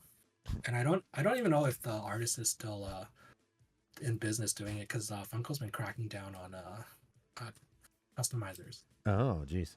Yeah, because I saw that you can go to the kiosk and customize them, but there's not a whole lot of options compared to what you have now. Yeah, so like a lot of customizers online, they basically they will take bits and pieces here and there, and they reassemble it, they paint over it, sculpt it, whatnot. Whereas the Funko store, it's just it's kind of like Lego. They have these pieces, pop it together, that's it. That's actually kind of cool. Like I know that obviously you could do that with Lego, but I didn't know you could do that with Funkos, which is really cool. Yeah. So looking back at it with the collection, you said 2013, been 12 years, give or take, if I'm doing the math right. Whoa. Yeah, I never even thought of it like that. Yeah, no, that's right. Like I've been collecting my Yoda stuff since I was like 8. So I'm not gonna tell you how old I am, but that's a lot longer than 12 years. I'll tell you that much right now. But like, is there ones that you regret, or which one, like besides the custom ones, because obviously those mean a lot more, but like any of them that you regret buying, or one that you like say like besides the Rare Mysterio, because we talked about that. Like, is there ones that you're like, yep, that is nostalgic, and this is something that hits home with me because, and I'm guessing the Superman one is one of them, but like, is there one that you regret the most of saying, okay, yeah, I remember buying this one, I'm like, now I wish I wouldn't spend that much money on this one? I think certain ones I've purchased online turned out that they're fake. Oh Um, no. Oh yeah, so I encountered a few of those, and then um, when I felt like, when in a way I felt like I got cheated into that.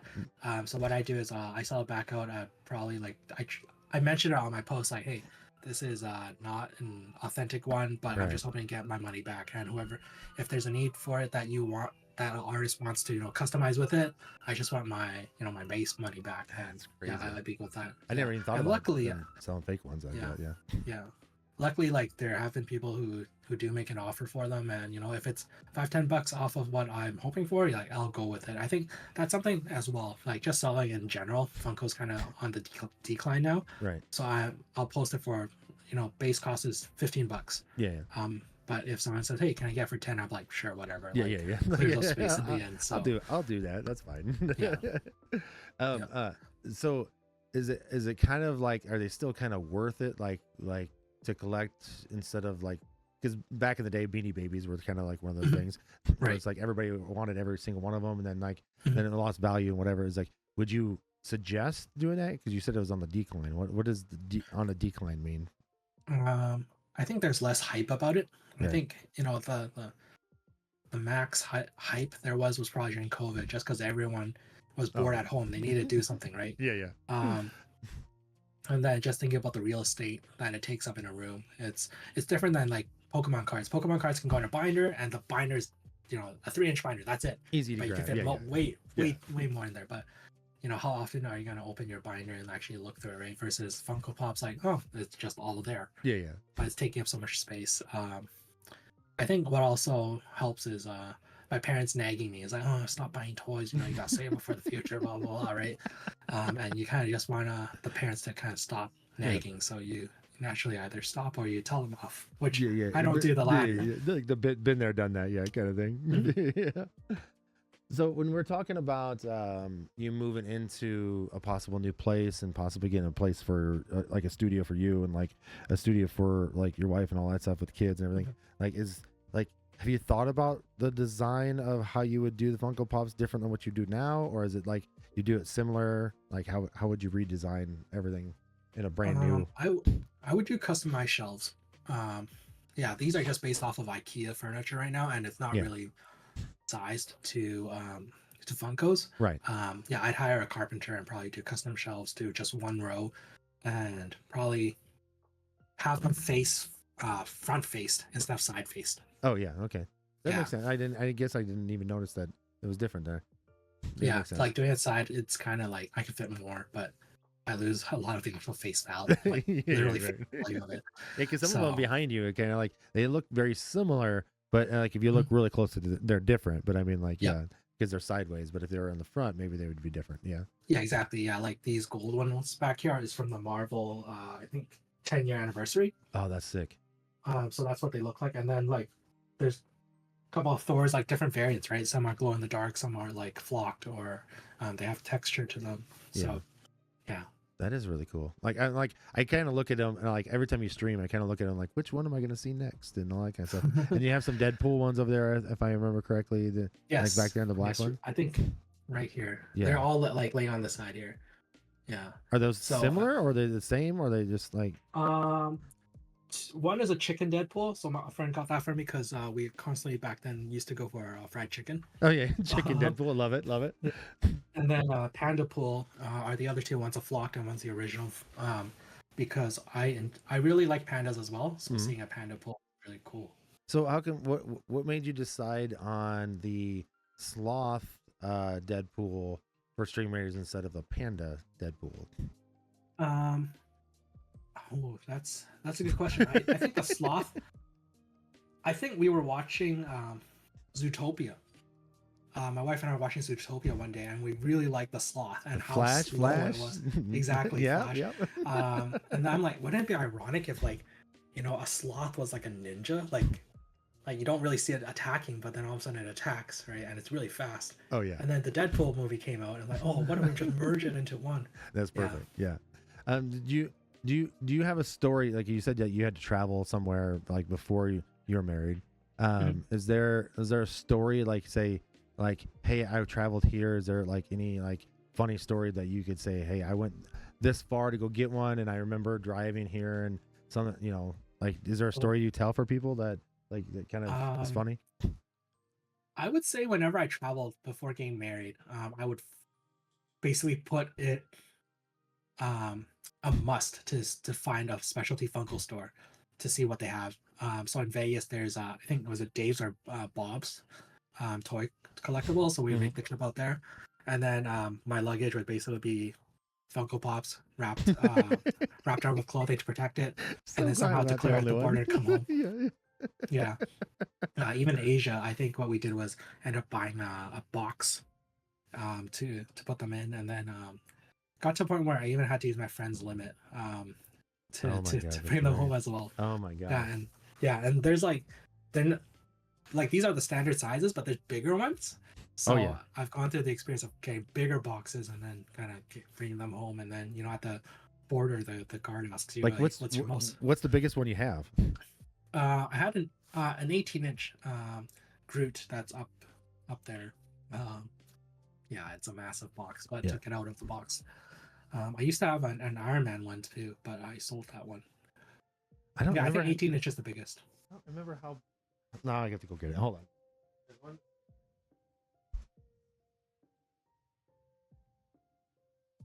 I don't remember how big this one is though. I don't remember the size, but that's the bigger one of the. Oh, okay.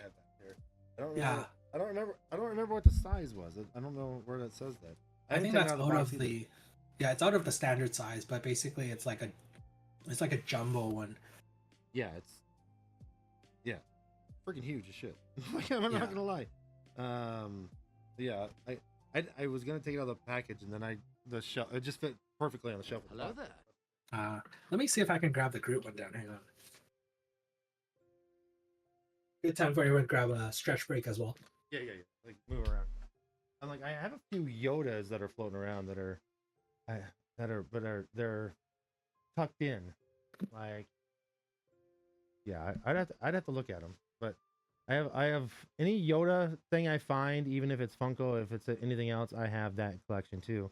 One of these days, I'm gonna have to get this evaluated because I have so much. I have way too much stuff up there. But oh my god, that's a big one too. Oh my god. Yeah, this is like the Groot one, the giant Groot one. I put all my caps on top. That is cool. I like that one a lot. Yeah, it's massive. So I'll put it back here. Yeah, put it back there before you have to put it up there. Yeah. It's almost like a cup, like a Stanley Cup trophy. Oh yeah, that's awesome. Yeah. I want to drink out of his head now. No, that's what she said. Hey, did you hear a dad joke about Yoda? No, but I want to hear it now. Okay. Do you know Yoda's last name? Leahy-hoo. Oh God, yeah. I haven't heard that said. I've seen it in like a meme or something, but I love it. Love it. All right, so I know that I have a couple questions left before we get in the other stuff, but so I've categorized my questions in like some serious, and then I've had some fun ones.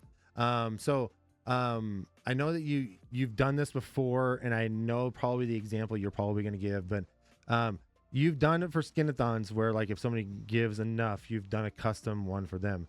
How many custom ones have you made for other people, and which one? I don't want to say like which one's your favorite because that might be a little bit like skewed, but give us a flavor of a few that are that you've got created for other people that you've liked, and kind of explain what they are. I've had 4 done, if I can recall. It was for A Sun Also Rises, DJ Guardian, Arrow Garfield, as well as Phoenix Bard. I think the most memorable one would have been for Arrow Garfield, just because I knew what I was gonna do for him. There was gonna be a cat on there. He was gonna have sunglasses and a guitar and a game controller, whereas the others, like, I more so had to kind of ask them for what they wanted to see out of their Funko Pop. Yeah. And then I don't think Garfield was expecting his at all, so that was a totally different, great experience to see him surprised. So he reached the goal, but he didn't realize what goal he reached, or did? Yeah, something like that. Yeah, that sounds like him, like, right? I think that's totally something that's I admire about different supporters, because they're not in it for the rewards, right? They're just there to actually support your cause. And whatever, like, I think through these kind of experiences, I kind of see and kind of inspires myself to kind of go the extra mile and put that extra smile onto people's faces. I think, like, an example is that in December, I decided to kind of experiment. On one hand, it was experimenting with custom cards, but also, like, on the other hand, it was like reaching out to friends and supporters who along the way kind of surprise them with a Christmas card and some stickers in there, kind of see how that goes. I think, like, that's cool. Just giving that element of surprise is I really do like nice. that, because I still have your Christmas card that you said you're like, oh, did you not get that? I'm like, yeah, I did. I totally forgot to tell you I did, but yeah, it's within. I've been going through a lot. Like, I had to do something real quick. There's a lot of stuff on my table behind me because I'm going through like a new keyboard. I'm going through some new stuff that's like not able to show people yet, but it's really cool. There's some stuff back there that I've been going through. So if you could zoom in or whatever like that, you might see it, but I doubt it because it's so dark. Okay, so a few extra funny ones left, but there was one that kind of inspired me to ask that wasn't on the list that you kind of like leaned to. So you started collecting before you were married. How long did it take you to share your collection or share your maybe obsession or whatever for that? And was it like accepted right away, or was it a like a deterrent real quick right away for the with who you were dating? I think my wife at the time. Well, my wife now. Yeah, at the time. Yeah. I think we started dating end of June, and then August was my birthday. So in June, I already told her about, like, during the initial dating phase, told her about the Funko collection. But then it wasn't until August when she came to my house and kind of got introduced to my parents, and then I showed her my room then for my birthday. And then that's when I guess it was a realization of what she was getting into. Yeah. And I don't think there was any judgment. I think she was very understanding that everyone has their own phases in life, and this was a phase that didn't cause harm to anyone. Yeah, exactly. So I think that's cool. Yeah, that's what was accepted. And then as we travel together, she'll be like, oh, like, I guess she was like, oh, we're gonna go to a Funko store, and then as she sees these massive Funko stores and like the smile on my face and just the variety of it, she naturally is like, oh, okay, cool. Like, it is part of who we are now. Yeah, and then you said that she collects cups and stuff. How did that come about? Was she collecting before you met her and all that kind of stuff, or is that something that came about afterwards? I think that came about afterwards, simply because we had our own space. Oh yeah, fair enough.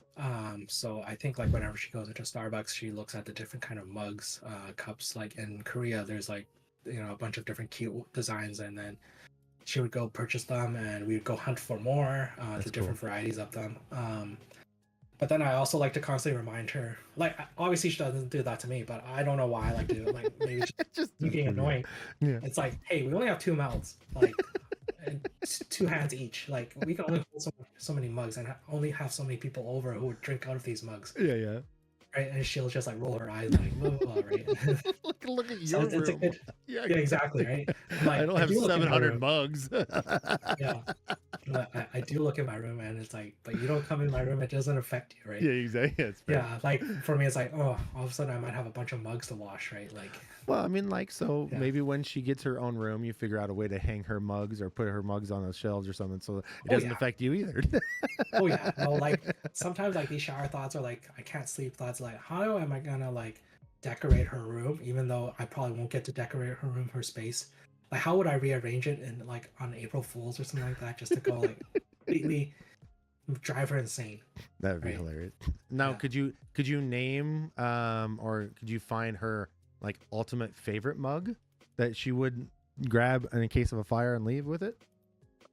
Hard to say, but luckily I have 10 fingers, so I can hook them onto different ears of. I have 2 Funko Pops in my arms, and I have 10 cups. Let's go. Yeah, exactly. Yeah, but I think honestly, the cups are probably the Winnie the Pooh ones.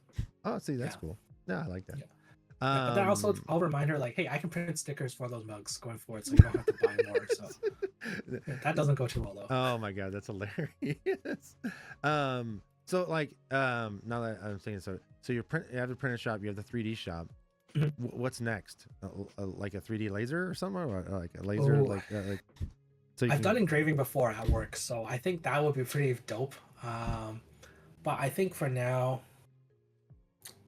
might look into the next thing might be a button machine. Oh yeah, I like think that. pins are gonna make their way back slowly. Yeah, I mean, like that's a TwitchCon thing for sure, like pins and things like that for sure. Yeah. All right, before we move on to the last category, so like the fun questions I have for the Funkos.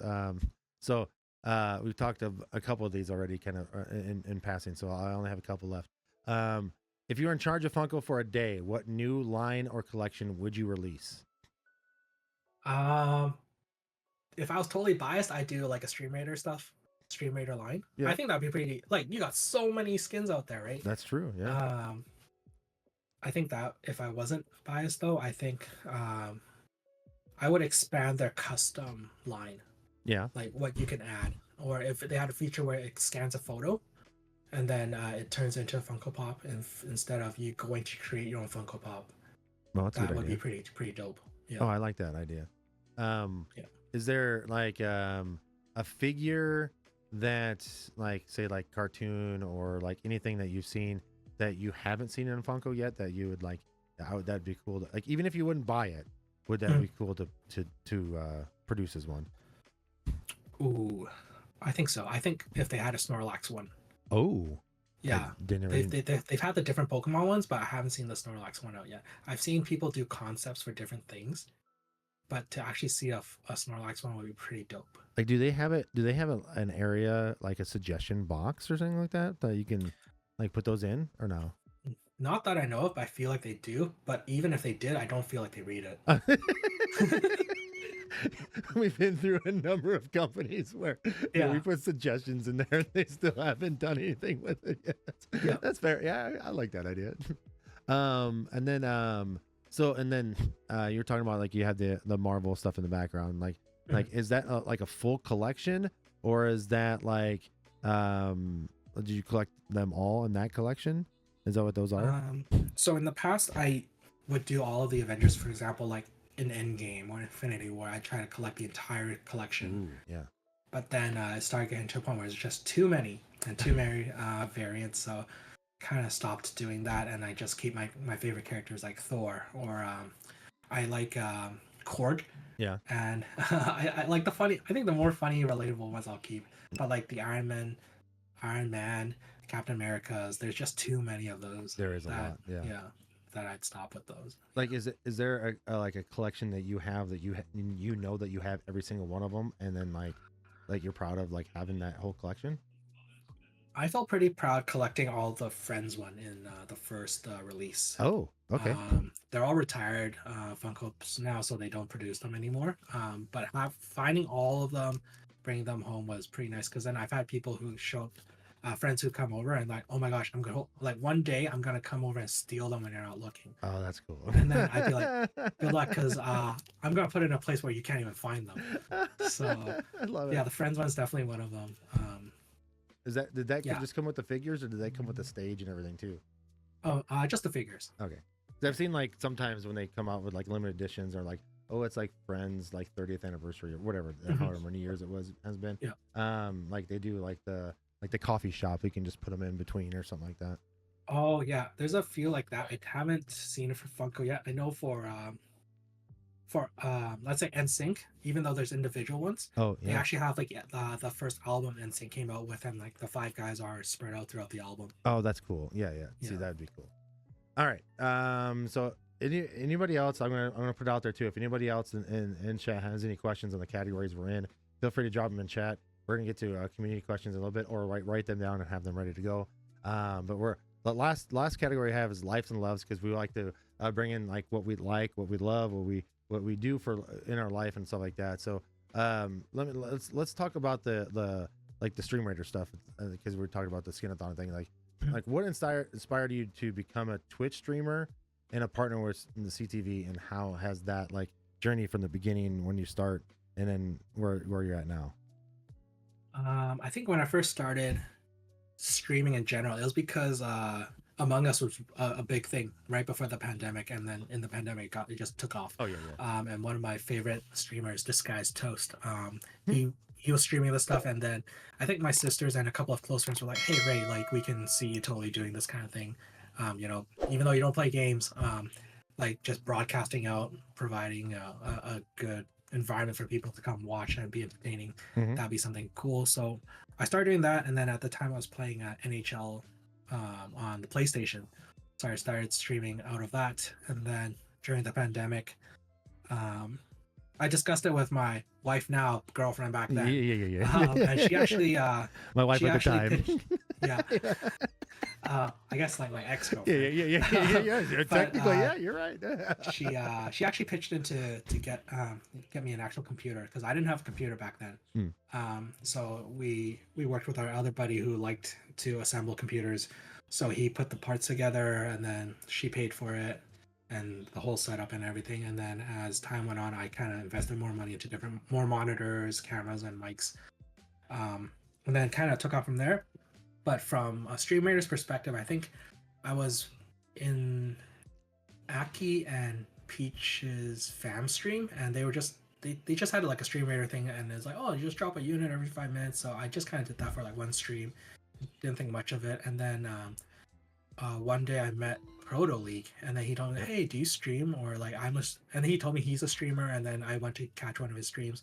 He talked about StreamRaiders a bit more, Mhm. and then that's when he kind of introduced me to the StreamRaiders community, got me to 100 followers, and then that took off from there. Yeah. Yeah, and I was very interested in terms of getting my own characters into the game for skins. Oh, for So sure. that's Yeah, something I strived for. And then that got into the affiliate program. It was a long grind for affiliate, and then into partner, and then somehow get into the stream team. So yeah. Oh yeah. yeah, and then I guess the next goal eventually is a Twitch partnership, which I think is bucket list, but I'm okay at the end of the day if I don't hit it. Yeah, because then like we talk about partnerships and how like how the work gets put in, and then we have Miss Night Angel X is just became partner through CTV, and you know that like the stress level and all that kind of stuff. Like, Yeah. I always tell people like, you know, try not to stress over it, but you know everybody's going to, because that's going to be a goal, whatever. Like, Yeah. what was your journey to do that and get to that point of view? Like, was that something that you worked with Skin-a-Thons? Is it something that came through that way, or did you do like, what was your adventure to get to those goals? So back then, I think as I was making this journey towards the StreamRaiders like affiliate and partner goals, Proto was on his Twitch partner push and goals. So we kind of arranged things that way. Okay. You know, he would start off, and then he would raid into me. And back then it was during COVID, so we worked from home, so I didn't really have like a sleep schedule. Oh yeah. Yeah. It's just stream late into the night, get a couple hours nap, and then come back in the morning to work, right? Yeah. Bless you. And then, thank you. And then, yeah, that worked out for me. But I think the stressful part was calculating, trying to figure out the math of how they do it, right? Like, if you had a really good stream, and then all of a sudden you had a really poor stream, or first couple hours are really low, and then you get rated by other folks, then you gotta do the math of like, oh, I gotta stream an extra 3 hours at this number, hoping that it doesn't drop, to keep that number, right? And then you kind of go through different sites and different analytics of what they pick up, and hopefully CTV uses that as well. So that was pretty stressful. But then I think it got to a point where like, you know what? Let's just keep pushing this for like a good couple months, and it, you know, we'll get it eventually. You promote the heck out of it. You try, like I tried doing giveaways. Yeah, something I like to do was run giveaways whenever I got a raid from whichever captain. If they had skins, I would give away that skin. Yeah. But at the time, I was engaged, I think, and money wasn't a huge deal, so we were able to do giveaways like that. I think, yeah, just finding some sort of way to stand out. That's cool. But also, definitely a big thing is to network and show support for other streamers too, so that you don't show that you don't give off the impression that you're just in it for yourself. You hit your goal and then you kind of move on and forget them. For sure. Yeah, that's something that's kind of I've taken into myself. Like if I can't be that who I want to see out of someone else. If I can't portray that myself, then I don't like, I can't expect that of other people. Yeah. And it's really hard because I'm like I've seen some people that come in the channel that just actually loves the bullshit, like, and then they become mods and they do whatever like that. But like, I've seen people that come in and like, we'll talk, and then like, we'll get to know each other, and then all of a sudden you'll never see them again. Like, were they trying to use that? You don't want to assume that was the reason, but like, you kind of like, you can't help it, like, think about it that way, you know, like, crap. Yeah. And I think a big thing is like, as I get older, I realize I don't have all the time in the world to catch all my friends streaming at once. Yeah. And honestly, not a lot of the content that comes out from those friends is something like I actually enjoy, right?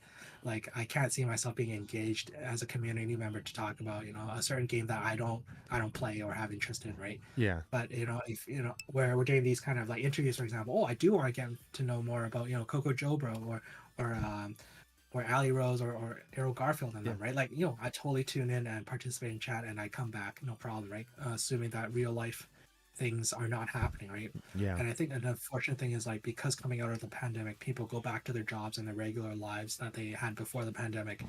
We lose a lot of those connections. Yeah. You know, yeah. Yeah, like I've known a lot of people that used to stream together during the pandemic, and then all we do is talk in Discord. Like, we'll have a message back and forth, but I never see them stream anymore. They're hardly ever in my stream because, you know, the difference in times and all that kind of stuff. Right. But that happens a lot. Like, and like back then I would stream overnight, right? So I'd have a lot of the folks over in Asia and Europe tuning in. But then now I'm more like a daytime streamer, not even on mic and cam. Then I only get the North Americans who are probably working as well, just lurking. So it's, you know, whoever's making a partner push, you kind of have to know your crowd, know your demographic. Yeah, and a lot of it is based on luck and connections. Yeah, I totally agree with that. So back to StreamRaiders a little bit. Like, like, how many do you keep track of every single one of your skins? Because you have a lot of them out there. How many do you have total, do you think? Like, wow, it doesn't have to be exact. Like, you can, like, over 20, over 30, over 40.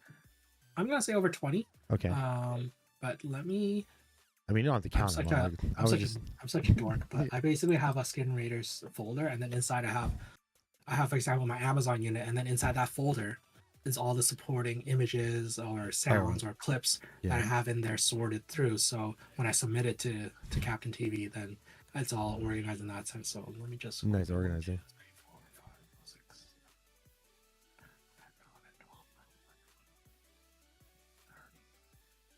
I'm gonna say like 32. Okay.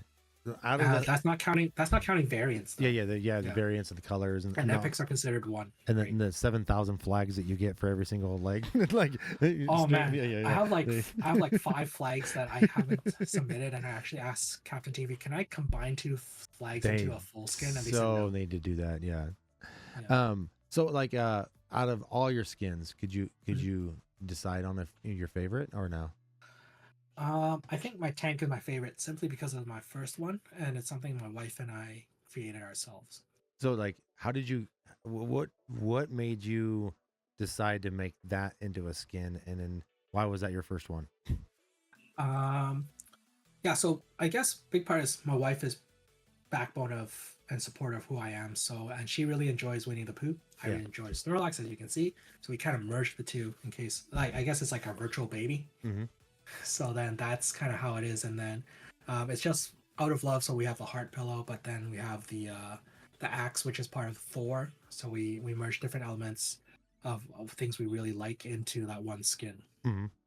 Yeah, so that's how the inspiration came upon.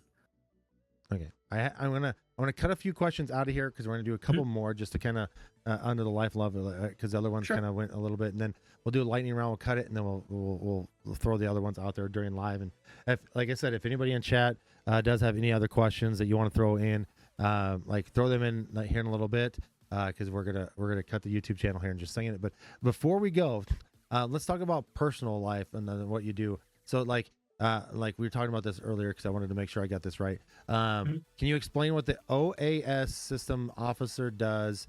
And then also, as you explain that one, also explain what this Public Service Procurement of Canada is. Okay, so let me get a cough out of here. No, you're good. You're good. Yeah, I get. I totally understand that. We're just going, man. We're just Yeah. I'm just recovering from like a cold virus or pneumonia. I don't know which one, but yeah, that's why my voice sounds a bit different too. Yeah. As part of my recovery. But hopefully it still sounds kind of sexy and intriguing.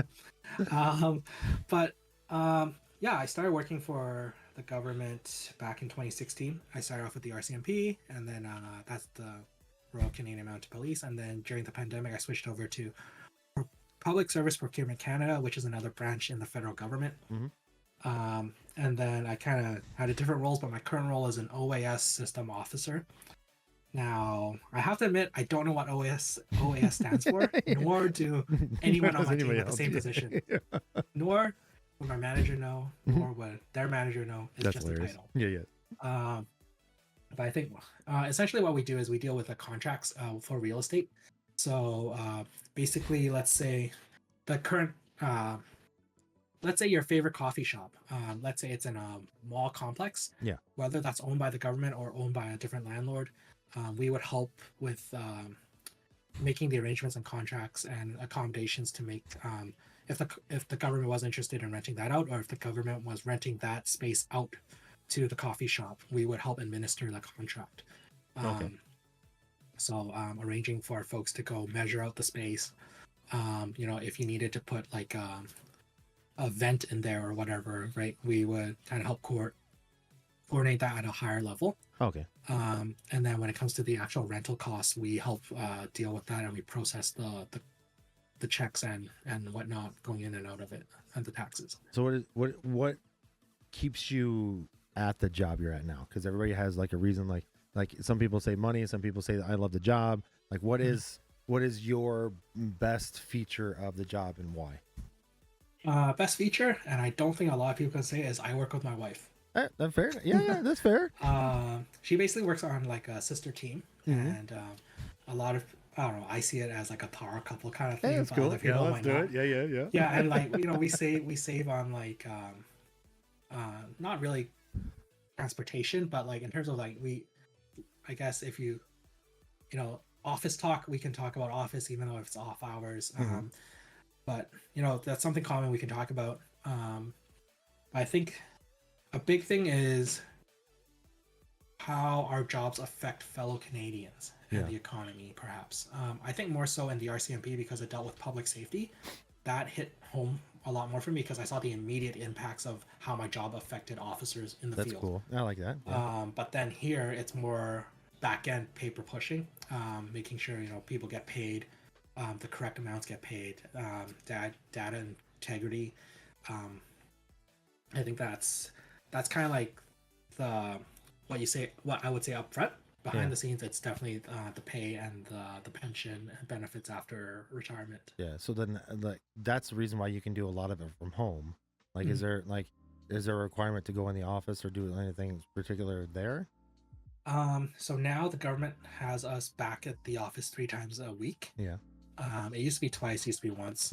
But I feel like as time goes on, we're going to get more pushback to go back more often. Right. And this is totally like my own view. It's not a view of, political stance or whatever. I think, I don't think it's actually beneficial for us to go into the office just because our clients are just virtual. Yeah. Like we meet virtually as well. There's no point in us going to the office, and this government's all about reducing office space and how much our footprints are. So it's kind of ironic that I'm in real property dealing with property, but we're trying to not take as much property, yet we're trying to get us to go back into these properties to work. Yeah. And I think out in Ottawa, where our capital is, they want us to kind of help boost the economy when we're in the office in downtown regions. Oh, that's fair. Okay. But the thing is, like, that only how I see it, that only applies to the capital region. I don't see that applying in Vancouver. There's a lot of other companies in downtown that, workers are back. They can easily go, like, them going out for food, for coffee, to local shops, that they will naturally help it. There's no need for us to go back in. Yeah. But I also know, like, taxpayers, like, our money's going to go back to people just working from home, slacking off and all that. So I see the counter arguments, and, until you're in that spot, you Yeah. can't really say. I mean, and even if you start getting in the statistics and as long as you have the leadership and then to see what your like outflow is, your production value and all that kind of stuff. Like there's a lot of people that can do a lot more productive value at home than they do in the office, because I was thinking to myself, I'm not going to get too into detail of this, but like now that I've done I'm doing a different job in military wise, like I could do a lot more of the stuff that I am tasked to do now at home because I have my own studio and recording and stuff and things like that, than I do driving an hour there, then doing it all there, then driving an hour back.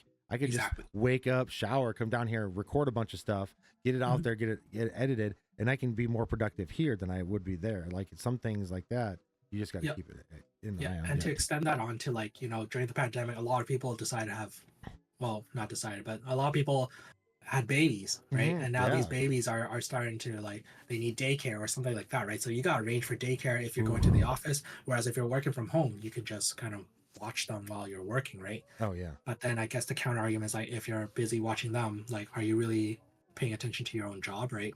Like, I think it's give and take at the end of the day. I think everyone just kind of has to have that understanding and sympathy that, you know, things do get done in the end, right? Yeah. And I know a lot of people that, you know, that have taken the job when it says, oh yeah, you can work from home, and they didn't live in the area. Then they moved somewhere else, moved away from home, sold their house, do whatever they did, all that stuff. And they're like, oh, we're gonna have to come in the office. And like, I live 6 states away now.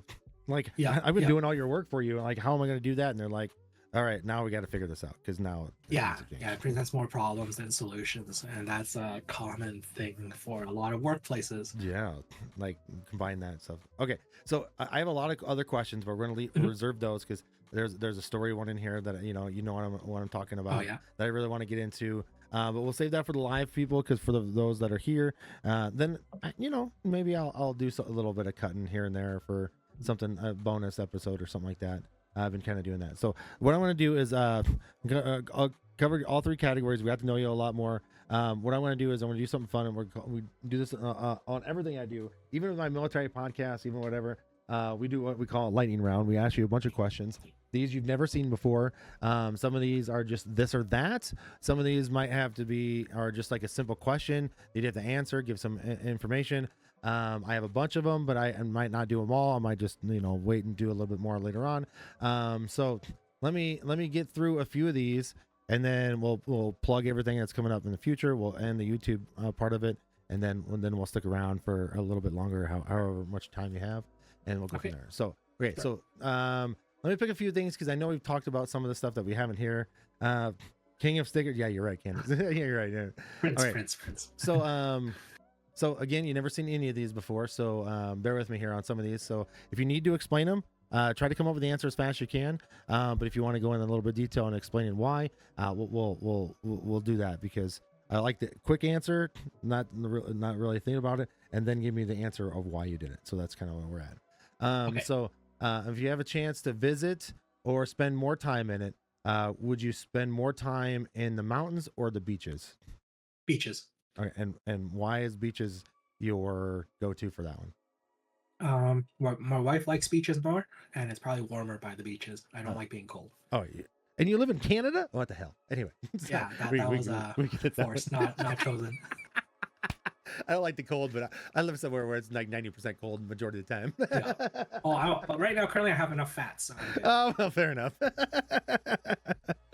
Okay, so favorite family holiday: Lunar, New Year's, or Christmas? Christmas. All right, and explain what makes Christmas better. I think Christmas, I guess for me, it has like a church aspect to it. Okay. Yeah, I'm a big believer in my faith, and it brings all my family together. Whereas Lunar New Year, I feel like it's kind of it's smaller, more intimate, but at the same time, there's not much of a build up as much. Oh, yeah. Whereas Christmas is like, hey, you get a holiday out of it at least. So yeah. When I picked that one out, because I was like, more, you want something more intimate or more family oriented with a bigger thing. So that makes sense. Yeah. And there's music, like Lunar New Year's just ding ding ding. Yeah. And like Christmas is like ding ding ding, with a more peaceful sound. Yeah. Okay. So what would you spend more time doing if you had a choice? Would you do StreamRaiders or Stream Pirates? Oh, wow. I think I think Raiders still. Still Raiders? Okay. Yeah, still Raiders. You know, the right people. I'm going to ask that question. So if you ever sit down with me again on an interview and you're a StreamRaiders, Captain, you know it's going to come out eventually.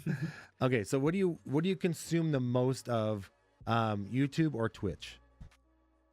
Consume the most probably YouTube. Okay, and what attracts YouTube more than Twitch in this instance? I think library of information. So if I want tutorials of something, it's more accessible. I think Twitch is more, for me, it's more live in the moment. Yep. And I think, YouTube just has way more stuff to look into. I mean, you consume more of one than the other, and even if you use one for the more entertainment value versus one for education value, you're going to get more education out of both of them. I get that. Yep. Okay, so when you are streaming, this could be you or someone you're watching. What do you like more seeing? Do you like to see epic wins or epic fails? I'm gonna say epic fails. I think it's funnier to see because you know the person wants to win, but then something unexpected and changes everything. Yeah. Most likely it's gonna be a failure, and most of the people I watch are really good sports about it, and they'll laugh it off, and just seeing how they react is gives me more joy. I remember there was a streamer, and I won't say who because they'll know it. And I've had an interview with them. It narrowed down a small group of people. I've had an interview with them. But when he was doing, and now you know it's a he, so now it narrows it down even more. When he was streaming the game where I can't, I'm drawing a blank on what the game's called though, but you're like a character and you go from hell to heaven, and you like, and all it is just like one of those up games where you just like jump and climb and do whatever. But if you miss the jump, you fall down to wherever, and you have to start the whole level again. And I was watching that, and I was more enjoying them falling and then finally getting to the top, like the whole drive. Yeah, it's hilarious. So I totally get that one. Dream trip. This could be a week. This could be 2 weeks, whatever it is. Would you spend more time in Hawaii or London? Hawaii. Okay. And Hawaii, because I have family there. I think the climate is gonna be better than London. I know, being to London a couple times, well, just once, but it was for a few weeks after their Olympics. It was cold. Is it very cold? It was cold again. Yeah. And I think in London everything's the other way around. Like, when you're driving, it's on the opposite side where the wheel is. Escalators it's the other way in terms of like, if you're in Canada on escalators, if you're stationary, you stay on the right side. People moving past on the left, right? Yeah. Kind of the same in the States, but in London it's the other way around. And when I first went to London, I got caught up a few times. So driving on the right side of the road, all that kind of stuff. But in Hawaii, I feel like it feels more like home. Yeah. All right. So speaking of traveling, what is the one thing that you make sure you pack and take with you everywhere you go?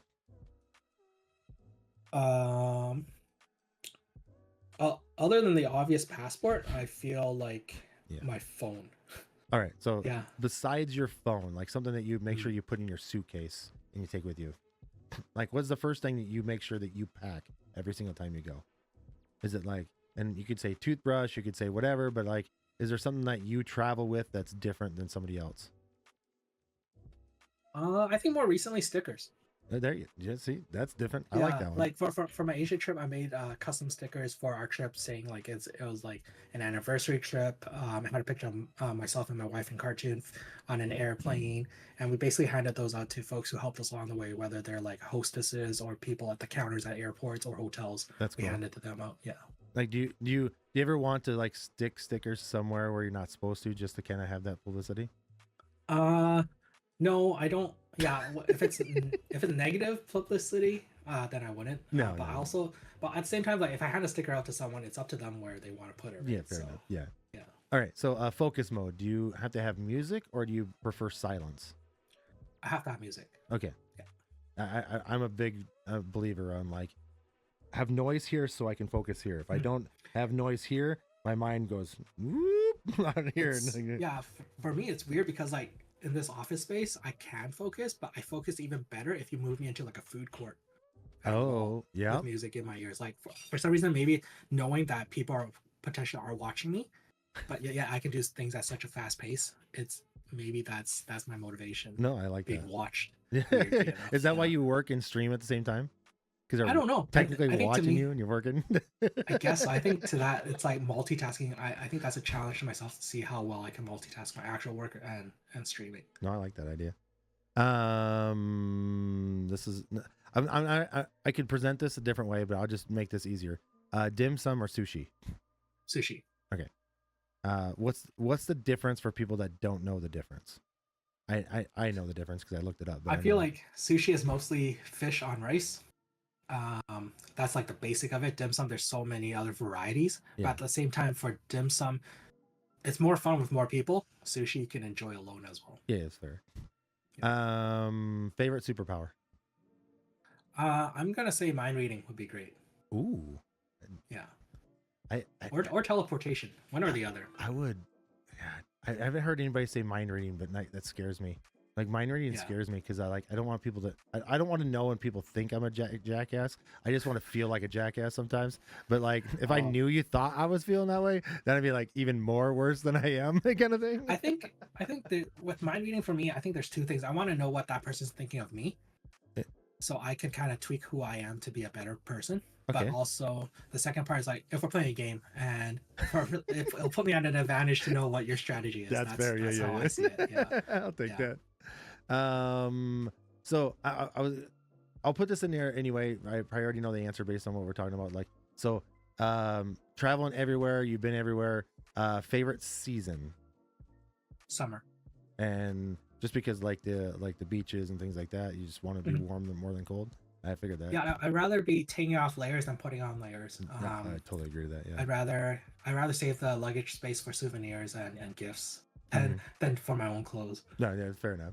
Yeah. And the last one I got, so ideal weekend, would that be a gaming marathon or outdoor adventure? Ooh. The correct answer would be it doesn't matter as long as I'm with my wife. I knew you were gonna say that. The real answer is I think I wouldn't mind a gaming marathon as long as it's a game I really enjoy. Yeah. But if it's an outdoor adventure, it's something I want control of and I know what I'm doing. Okay. Yeah, I wouldn't plan a hike out there if we're going out to do like a basketball game or play sports and then go for food and stuff, like a road trip with my buddies. I'd be down for that. All right. Because earlier you said you wouldn't go for a hike. Now you're okay with it. Oh no, I still wouldn't do hikes. No, like, I still wouldn't. I would go out and play sports. Okay, fair. But I wouldn't like. I guess hikes for me is a bit of a turnoff because I don't have a really strong back or knees. Oh, okay. Just physically, I don't think I can do too much in that sense unless if I build it up. See, I don't like hiking unless I know where I'm going, and if I know where I'm going, and like it's like I don't mean like go hiking for like 3 hours, like F you on the 3 hour hiking, whatever. But if I'm going to go hiking for like 30 minutes and I know my goal is to get someplace and then the sun's going down and I could take a picture of the sunset or something like that, I'm 100% bored on that. But if someone's just going hiking just for hiking, give me a game controller. I'd rather do that. Yeah, I used to be a scout, so then we would have hiking trips and we'd hike quite a bit and have some good stories. But I think if along the way I'm learning something, great. Yeah. But if I'm just going there just because part of the program required us to do it, I might not be a fan of it. Yeah, I don't like that shit either. Yeah. All right, we do have a few more questions to do, but we want to take some questions from the community. But here's what we're gonna do. I want to end the YouTube channel and talk about that, but before I close that out and do that, let's rehash like a few things that we're talking about. Can you tell everywhere like where they can find you, what's coming up in the future, and not just the Skin-a-Thon, but like is there anything like you need to know for streaming purposes and all that kind of stuff? So kind of like give your elevator pitch, but you can spend more than a couple minutes. It doesn't have to be 20 seconds. All right. Again, got a cough. Hang on. No, you're good. It always happens that way. All right. So you can find me on various social platforms. So most likely you can find me on Twitter, Instagram, Twitch here, as well as my Discord. If you have me on Facebook, great. If not, then you got to work up that trust with me or just ask. I'll probably give that to you. Those are probably the best ways to contact me. If you're, whether it's about stickers or streaming or StreamRaiders, you let me know, or anything really. I'm more than happy to be a listening set of ears for you, or if you have questions. Like, I'm no expert. I love to hear about people's histories and their passions as well. So feel free to share your life story with me. Skin-a-Thon is going to be on February 7th of this year, starting at 2 p.m. Pacific. 2025, just in case you see Correct. this way later on. Yes, unless if I do another one in the future on the same year, same date. But who knows? Who knows what the future holds? My Skin-a-Thons are usually 24 hours, so I don't usually put that as an unlock because I just know I'm gonna go 24 hours. My Skin-a-Thons, I think I've been told it's been really fun, and for myself as a streamer, it's been really fun to come with different ideas. You get to a point where you get really tired and you do kind of ridiculous things anyways, and so it becomes memorable for a lot of people. So come check it out. You don't have to buy skins. You might even win a skin. I love doing giveaways at my Skin-a-Thons. I'm pretty generous with that. Sticker inquiries, feel free to hit me up if you have any ideas for stickers. Love to present some to you. Send you some samples if you want. We're doing magnets as well, trading cards. 3D printing will probably be eventually down the road. And you have stickies and CBCGwun on Twitter too. So if you need to DM Twitter, that way, that way too. That's right. Instagram or through Twitter as well. Or X or whatever the hell it's fucking called. Yeah. Basically, go I'm there. Sure you'll find a way to find me. Or exactly. ask Liquid for my contact. Yeah, exactly. We'll figure it out. And what we usually do for YouTube is we'll put all the information down below. So if you do want to contact for that kind of stuff, you'll have the links and all that stuff. So all the YouTube videos usually have those links and that.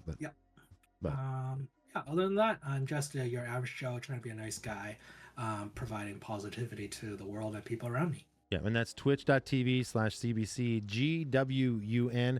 And if you didn't know that, it's right below him, and it's there like twice. So you can't screw that up. So it's right there. So it's not spelled any bit different. It's right there. So other than that, YouTube, thank you so much. CBC, I appreciate it. We're not going anywhere live right now, but I appreciate everybody for hanging out. So smaller in number are we, but larger in mind.